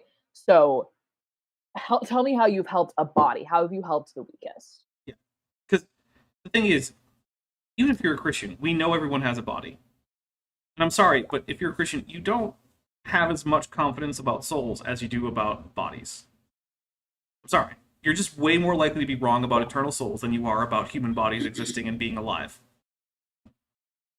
That's just how it is, right? Even if you leave Christianity, think about it. Has anyone who left Christianity really then stopped believing that humans even exist? No, generally not. That's not usually how you go. So it's extremely likely that human bodies are out there and some of them are suffering. You could be helping. And look, you know what? And that's if your price for having a cup of soup at the soup kitchen that you're working at is that they have to listen to you read from the Bible and give a little sermon, I mean, I'm not going to complain that much because you didn't have to give them free food in the first place. So great. I personally think that's kind of a dick move, but it's less of a dick move than lying about Columbine while not helping people. That's true. He's been lying about a lot more than Columbine. That's true too. He's lying about. He's been pretty much lying just about everything he's been saying. Well, some of it might just be stupidity. I'm so worked up and I'm so mad right now. This is the maddest I've ever been on a debunk stream, right? This is the first time I've ever had to get my emotional support Batman team. Fair. But the reason I'm so mad is that if we're just talking about science, right? I can attribute errors to ignorance and I choose to do that whenever possible. Yeah. Right. Even if it's oh, I'm pretty sure you know better, but I can't prove it. I will attribute it to ignorance and we can just talk about the science. But we're not talking about science, right? We're talking about things that you have to know you're lying, right? He has to know that this isn't true. All right, we have a decision to make though. Okay. Currently, God damn it, we did not get to the point where he talked about me. Currently, sorry. We are at 39:33 out of 51:55 in this video. Mm-hmm. We could stop now and come back. Or we could try to keep going. I don't know if Bent has that in him. I doubt it. I'm currently powered by rage, so I can keep going because my rage 4 will more sustain me. hours. 4 more hours. I could go for 4 more hours right now, just off. I'd go for a little while longer. I can't go for 4 more hours, but All right, well, let's keep going, and we'll see what happens. This is going to be a longer one of the Kent with Bents. I'm okay with that, because I'm so tired of Matt Powell. I'm so tired of this. I'm so mad. The best, be the strongest that you can be. Survival of the fittest. The Bible says that this is pure religion and undefiled. Help the fatherless. Also, I had a horrible thought. What if there were actually 2 videos of Matt Powell on Kent Hovind's channel, and I downloaded the wrong one, and you're not even in this one? I'll be really mad at you. I wouldn't blame you. But actually, this is the verse I was going to quote earlier. To the true religion is this, to care for widows and orphans in their distress. I do not quote scripture often, but that's one of my favorites, right? Please explain to me, Matthias Powell, how what you do cares for widows and orphans in their distress. I would be fascinated to know. Fascinating. Help the weakest. That's Christianity. Okay. Eric Harris said in his journal online. You could have just given an example, Matt. You've been like when I go to, help foster kids who have lost their parents, or when I go and visit elderly widows to bring them some home-cooked food because they have trouble cooking for themselves because they're like 96 or something. But or no. if I take even a religious service, like taking communion to shut-ins, people who can't leave their house, right? That's like, for people that value that, you know what I mean? Then that's an incredibly powerful thing to do. I feel like Matt's sect of Christianity doesn't care nearly enough about communion to do that. Maybe. I don't know, but look, Matt's an evangelical Christian, and I've been to evangelical churches. They did not have a communion for shut-ins program like most Catholic or Eastern Orthodox churches or Anglican churches do. Okay. Well, okay. So like the church that my parents go to is, I disagree with them on almost everything, like theologic, right? Like I agree with them on almost nothing, but I love that they do community meals. They provide they do like free, like come over and play basketball and learn taekwondo for kids in the area that's not attached to a church service, right? Love that. And they do like communion for shut-ins, right? So like there's a church where like if I talked to the pastor, he and I would get in a heated debate because I agree with almost nothing with him theologically. But I would be happy to serve a meal with him. Do you know what I mean? Yeah. Like we can put aside theological differences to like do something that we can both acknowledge is good. Yeah. And I can't see how I could do that with Matt. Like like. I mean, it's not clear to me that Matt is doing any of those things. But we'll keep going because I'm okay with going a little bit longer, but I want to actually get through this. Well, not listen to me rant. Yeah. He says, you know what I love? He was one of the shooters. Natural selection. It's the best thing that ever happened to the earth. Getting rid of all the stupid and weak organisms. But it's all natural. Yes. Okay. They went and they shot Isaiah Shoals just because he was black. And they made fun of him for being black. Because in evolution teaches that black Africans are inferior.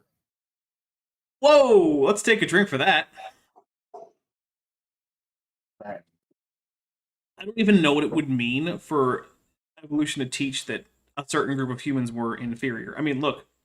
It doesn't teach that. No. Just FYI. Even if we assume... it does.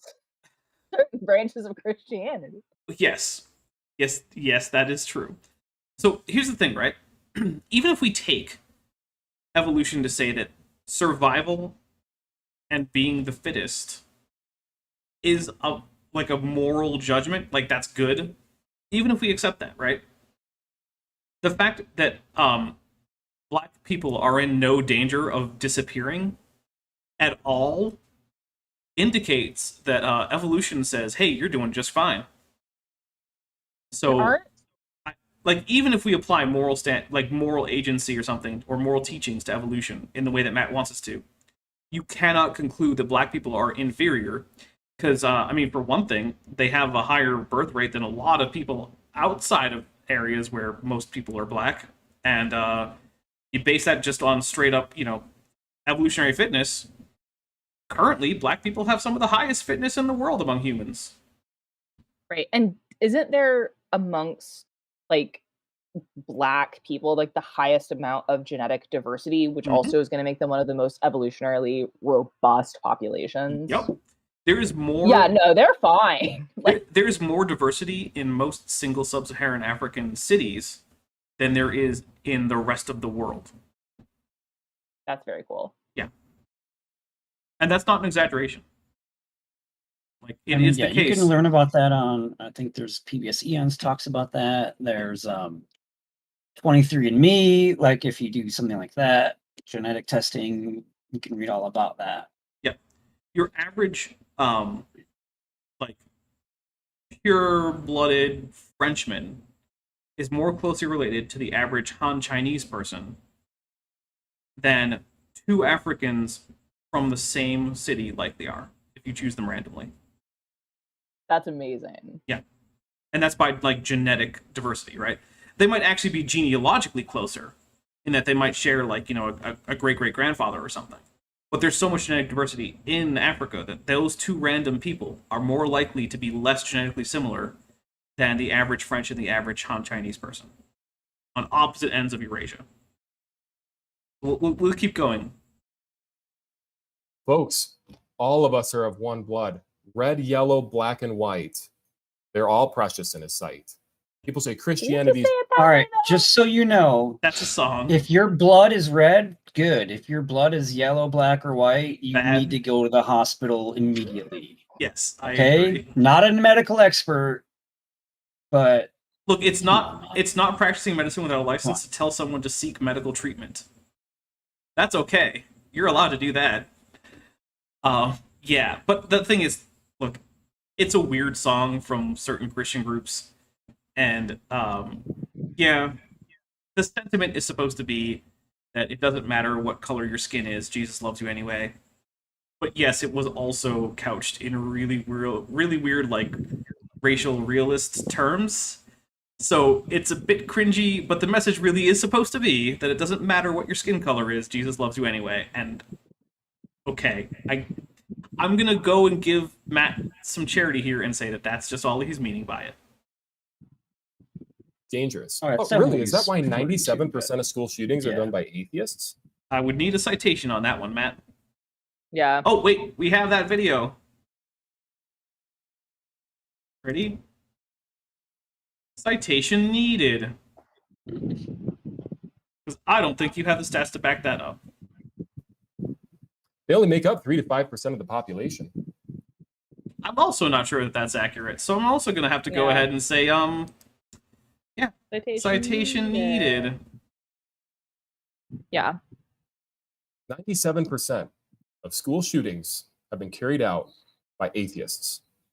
But it's Christianity that's dangerous. They shot Isaiah. Okay, look, there might be some people who are saying that Christianity is inherently dangerous. I don't actually think that Christianity as a whole, because it's so diverse, can be just broadly indicated as dangerous, right? Like, you've got Quakers who are actual pacifists. An actual devout Quaker is someone you could go up to and beat up and expect zero retaliation. They're not dangerous, right?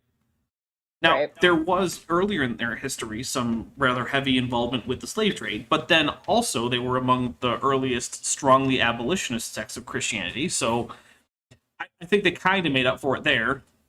But, like, also, there are some dangerous Christian groups out there, right? Like, there are some Christian groups out there that do stuff that, like, do crazy militias, or go and, protest soldier funerals, or, I don't know, support people going around trying to conduct coups at Congress.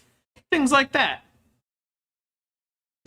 Saying Christianity is dangerous is just, there's too much that falls under that umbrella. There's really no one thing that is Christianity that has significant amounts of, like, oh, all Christians are like this. Because here's the thing about religions. They're internally diverse. Any broad religion you can name, whether it be Christianity or Judaism or Hinduism or Buddhism or Islam or anything else, not everyone that falls under that umbrella term believes the same thing. There's a variation in level of devotion, level of knowledge about the religion, there's internal diversity in terms of actual beliefs. There's internal diversity in terms of practice. All religions are diverse. And I don't like it when anyone, atheist, theist, agnostic, paints them with a broad brush. Christianity isn't per se a dangerous thing. However, some sects are. Similarly, atheism isn't per se dangerous. However, there are dangerous atheists, and there are some atheist beliefs, or say belief systems, that can be dangerous. There you go. Robert Madwell says that Matt wouldn't consider Quakers true Christians. I don't know about that. I mean, they're Protestants, but then they also have sort of like rather unpopular beliefs about new revelation and direct revelation from God, that they think that certain members can just get up and give more or less inspired sermons just out of the blue at their meetings. So they are sort of in a weird place when it comes to a lot of Protestants who have very narrow definitions of Christianity. I'm pretty sure, so Matt is NIFB. I'm pretty sure NIFB says if you are not NIFB, then you are not Christian. Oh, well, that's an extremely narrow definition. Right. There are basically no Christians on Earth at that point. Mm-hmm. They are statistically indistinguishable from zero on a global scale. Well, you think God, the Almighty God, would do a better job of spreading his one true religion, but what do I know? No. It shows because he was black, because evolution says that they're inferior. And the last thing that Isaiah said was that he wanted to see his mom. And I'd probably say the same thing. I want to see my mom. I love my mom. I will say this does indicate against Matt believing that dark skin is the mark of Cain and marks you off as evil. So, once again, Matt, you could have been worse, but you failed to be as bad as you could be. So, good job. Yeah. Kind of. But Rachel said in her journal, she says, I'm not going to apologize for speaking the name of Jesus. I ain't going to apologize. And you know what? Even to her very last breath, she didn't apologize. Rachel Scott's story really changed my life. And, I thought, wow, what compassion that she had when I watched the playback in the movie that was done about her. That's not a playback. I just want to point out, a dramatization isn't a playback, and you can't treat it as such. It's not a huge point, but I just want to put it out there.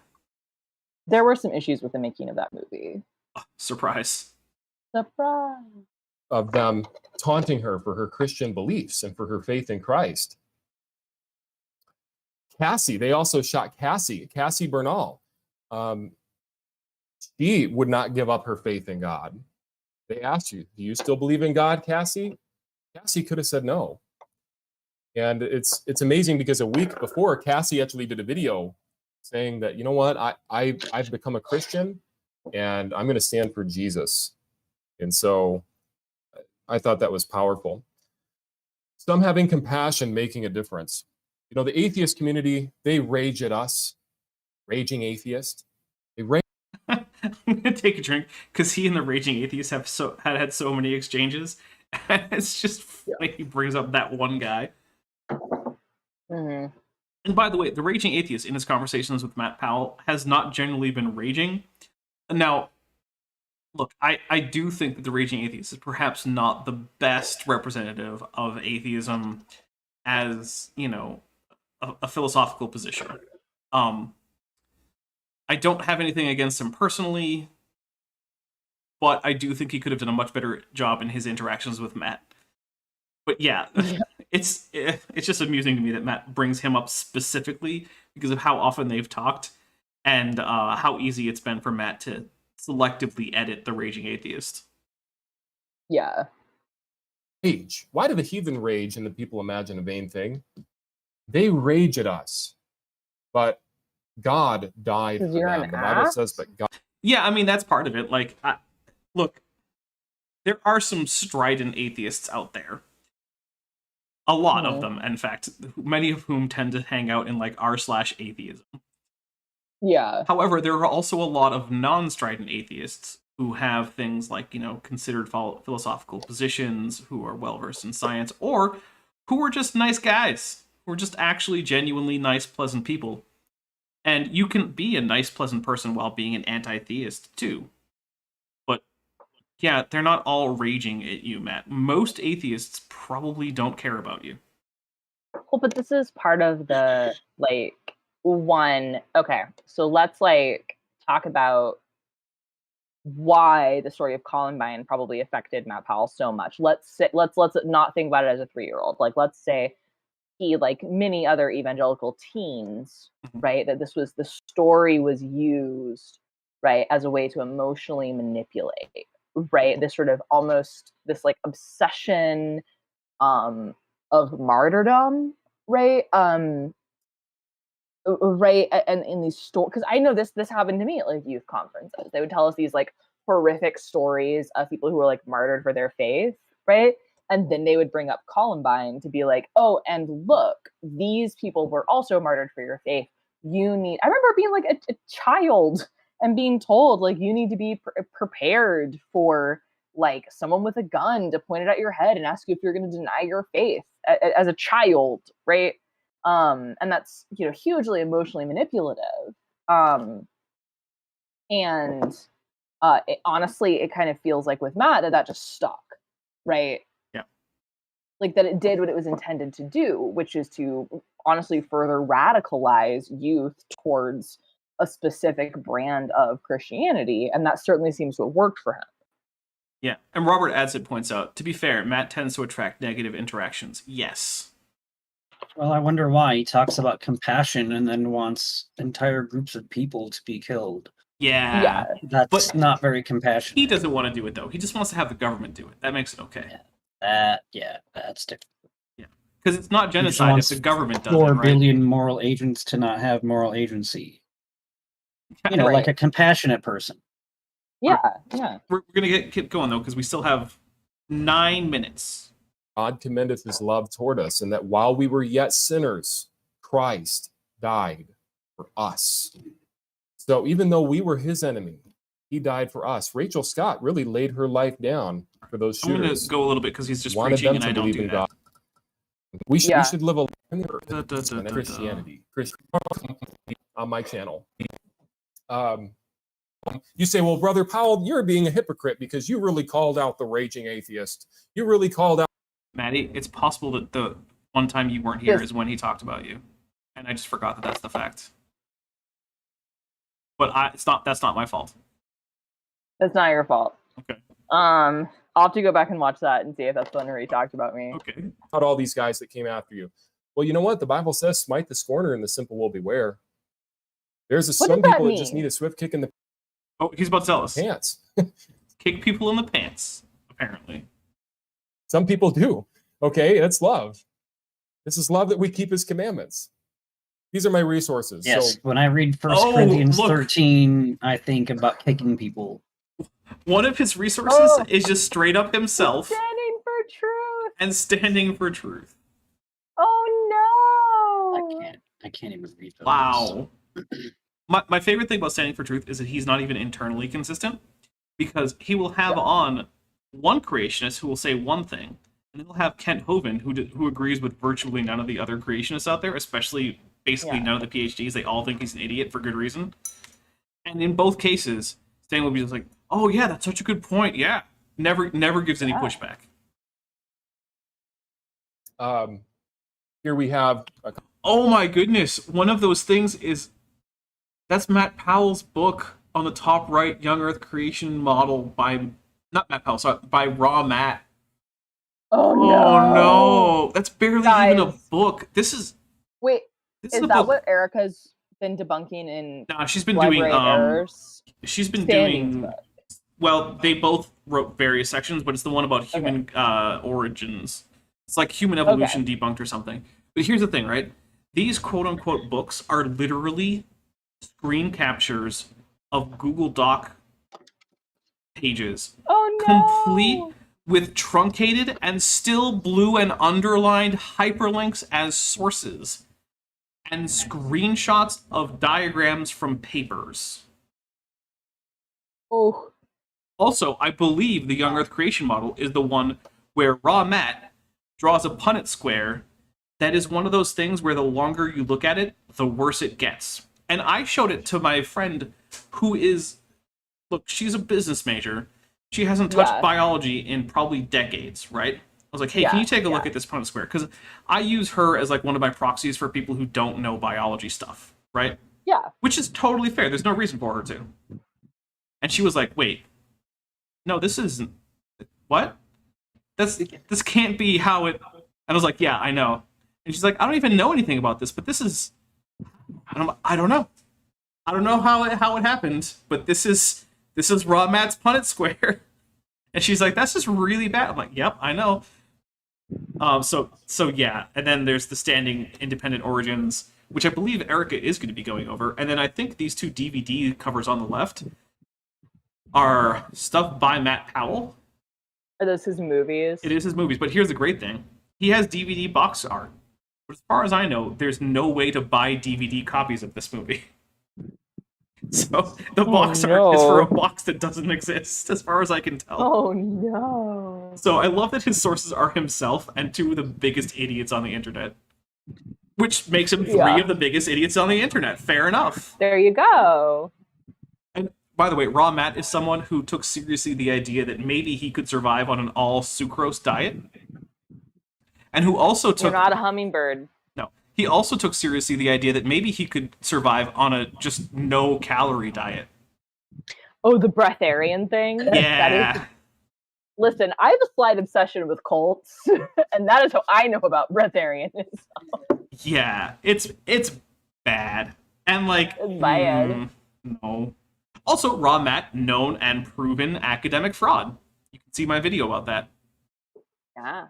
Couple films that I produced, and atheists, they consistently, one of the number one rated comments on my channel is, obviously Matt Powell has never confronted an atheist. I will say that is dumb, because he actually has. It just doesn't go well for him. That's the number one comment on my channel from an atheist. Obviously this man has never confronted any. Well, you know what? I did in every film. Oh, I do want to clarify.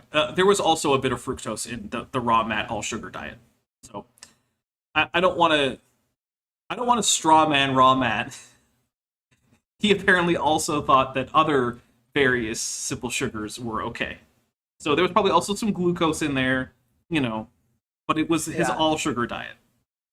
And so you can watch those, and you can see that their position is indefensible and that they would rather make believe than believe in something true.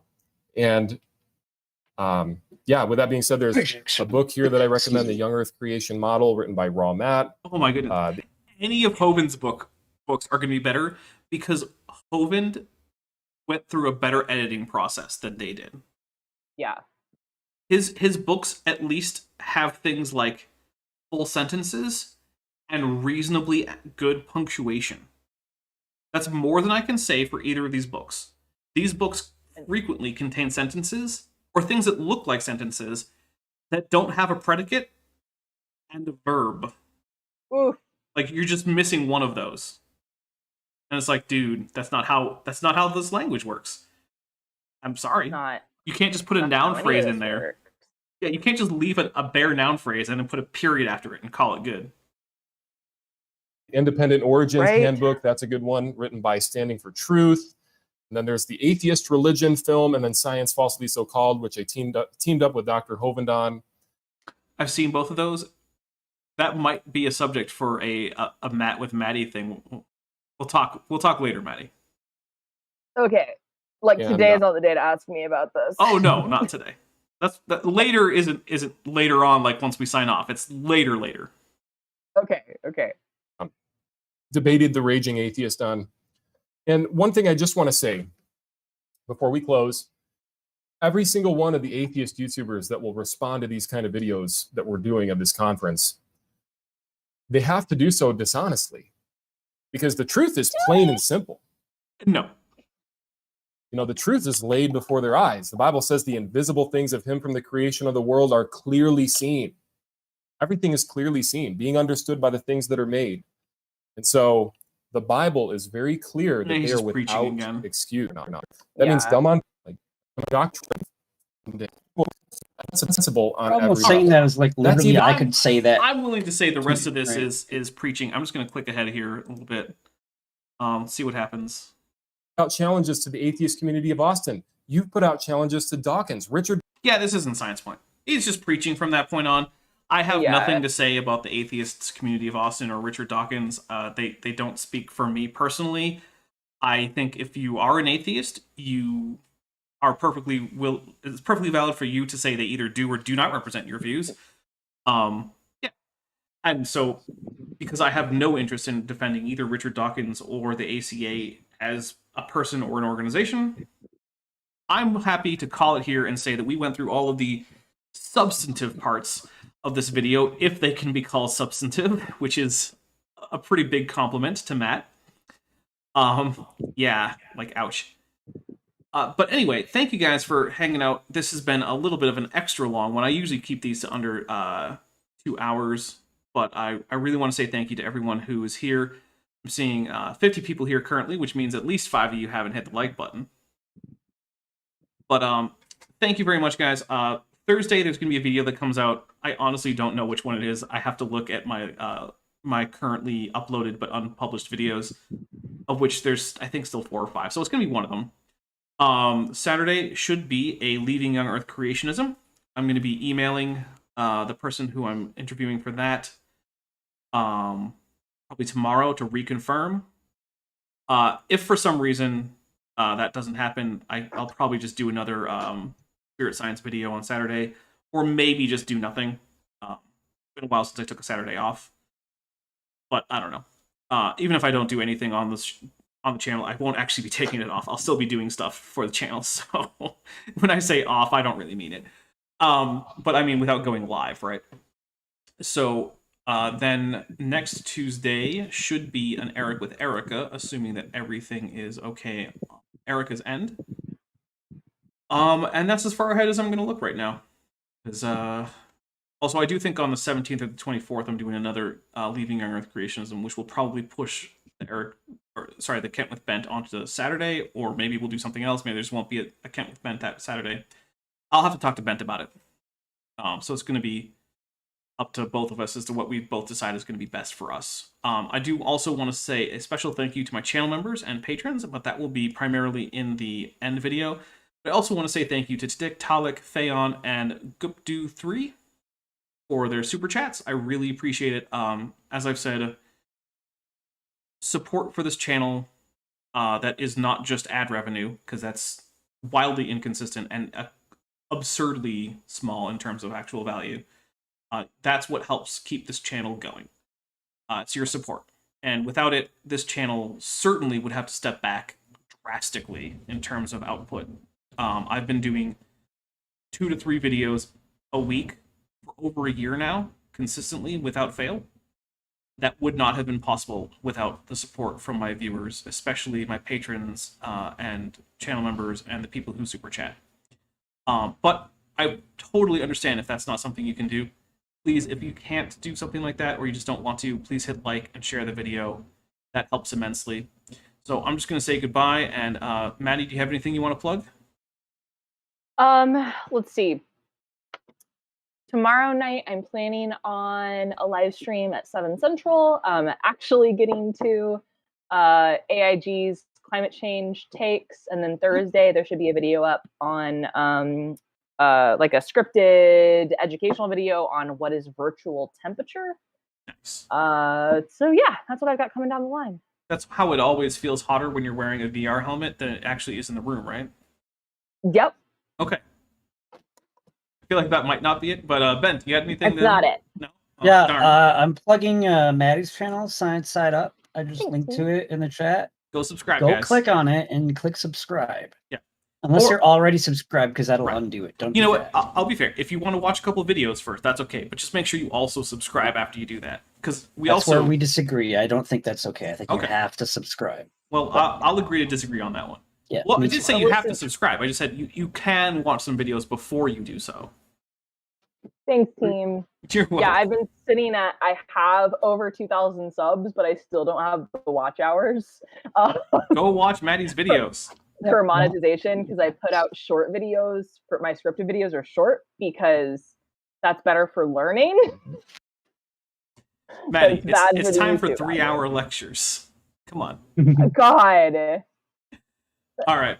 Well, guys, we're going to get out of here. Thank you so much again. And here is, unfortunately, last month's credit scene. Next month's is coming. I just want to take a second to thank my channel members and patrons, especially those pledging $20 and above. Bob Knob, Bent Hovind, Ian Chen, Chris Love, Sphincter of Doom, The Venerable Bede, Patrick Dennis, and Res Instance. My channel members and patrons help make this channel possible, and without their support, this channel really wouldn't exist. If you would like to help support the channel as a member or patron, there are links in the description to both join the channel as well as join the Patreon. Patrons and members get mentioned in these credit scenes, as well as getting early access to my scripted videos, and if you pledge $10 or above, you can also get access to various 3D assets that I create for Blender, both for use in the channel, as well as just general giveaways to my supporters to help in any Blender projects they might have. If a monthly or annual pledge isn't for you, then there is also a merch store linked in the description, and if none of that's right for you, please just like and subscribe, because every like and subscription really helps the video out. Thank you.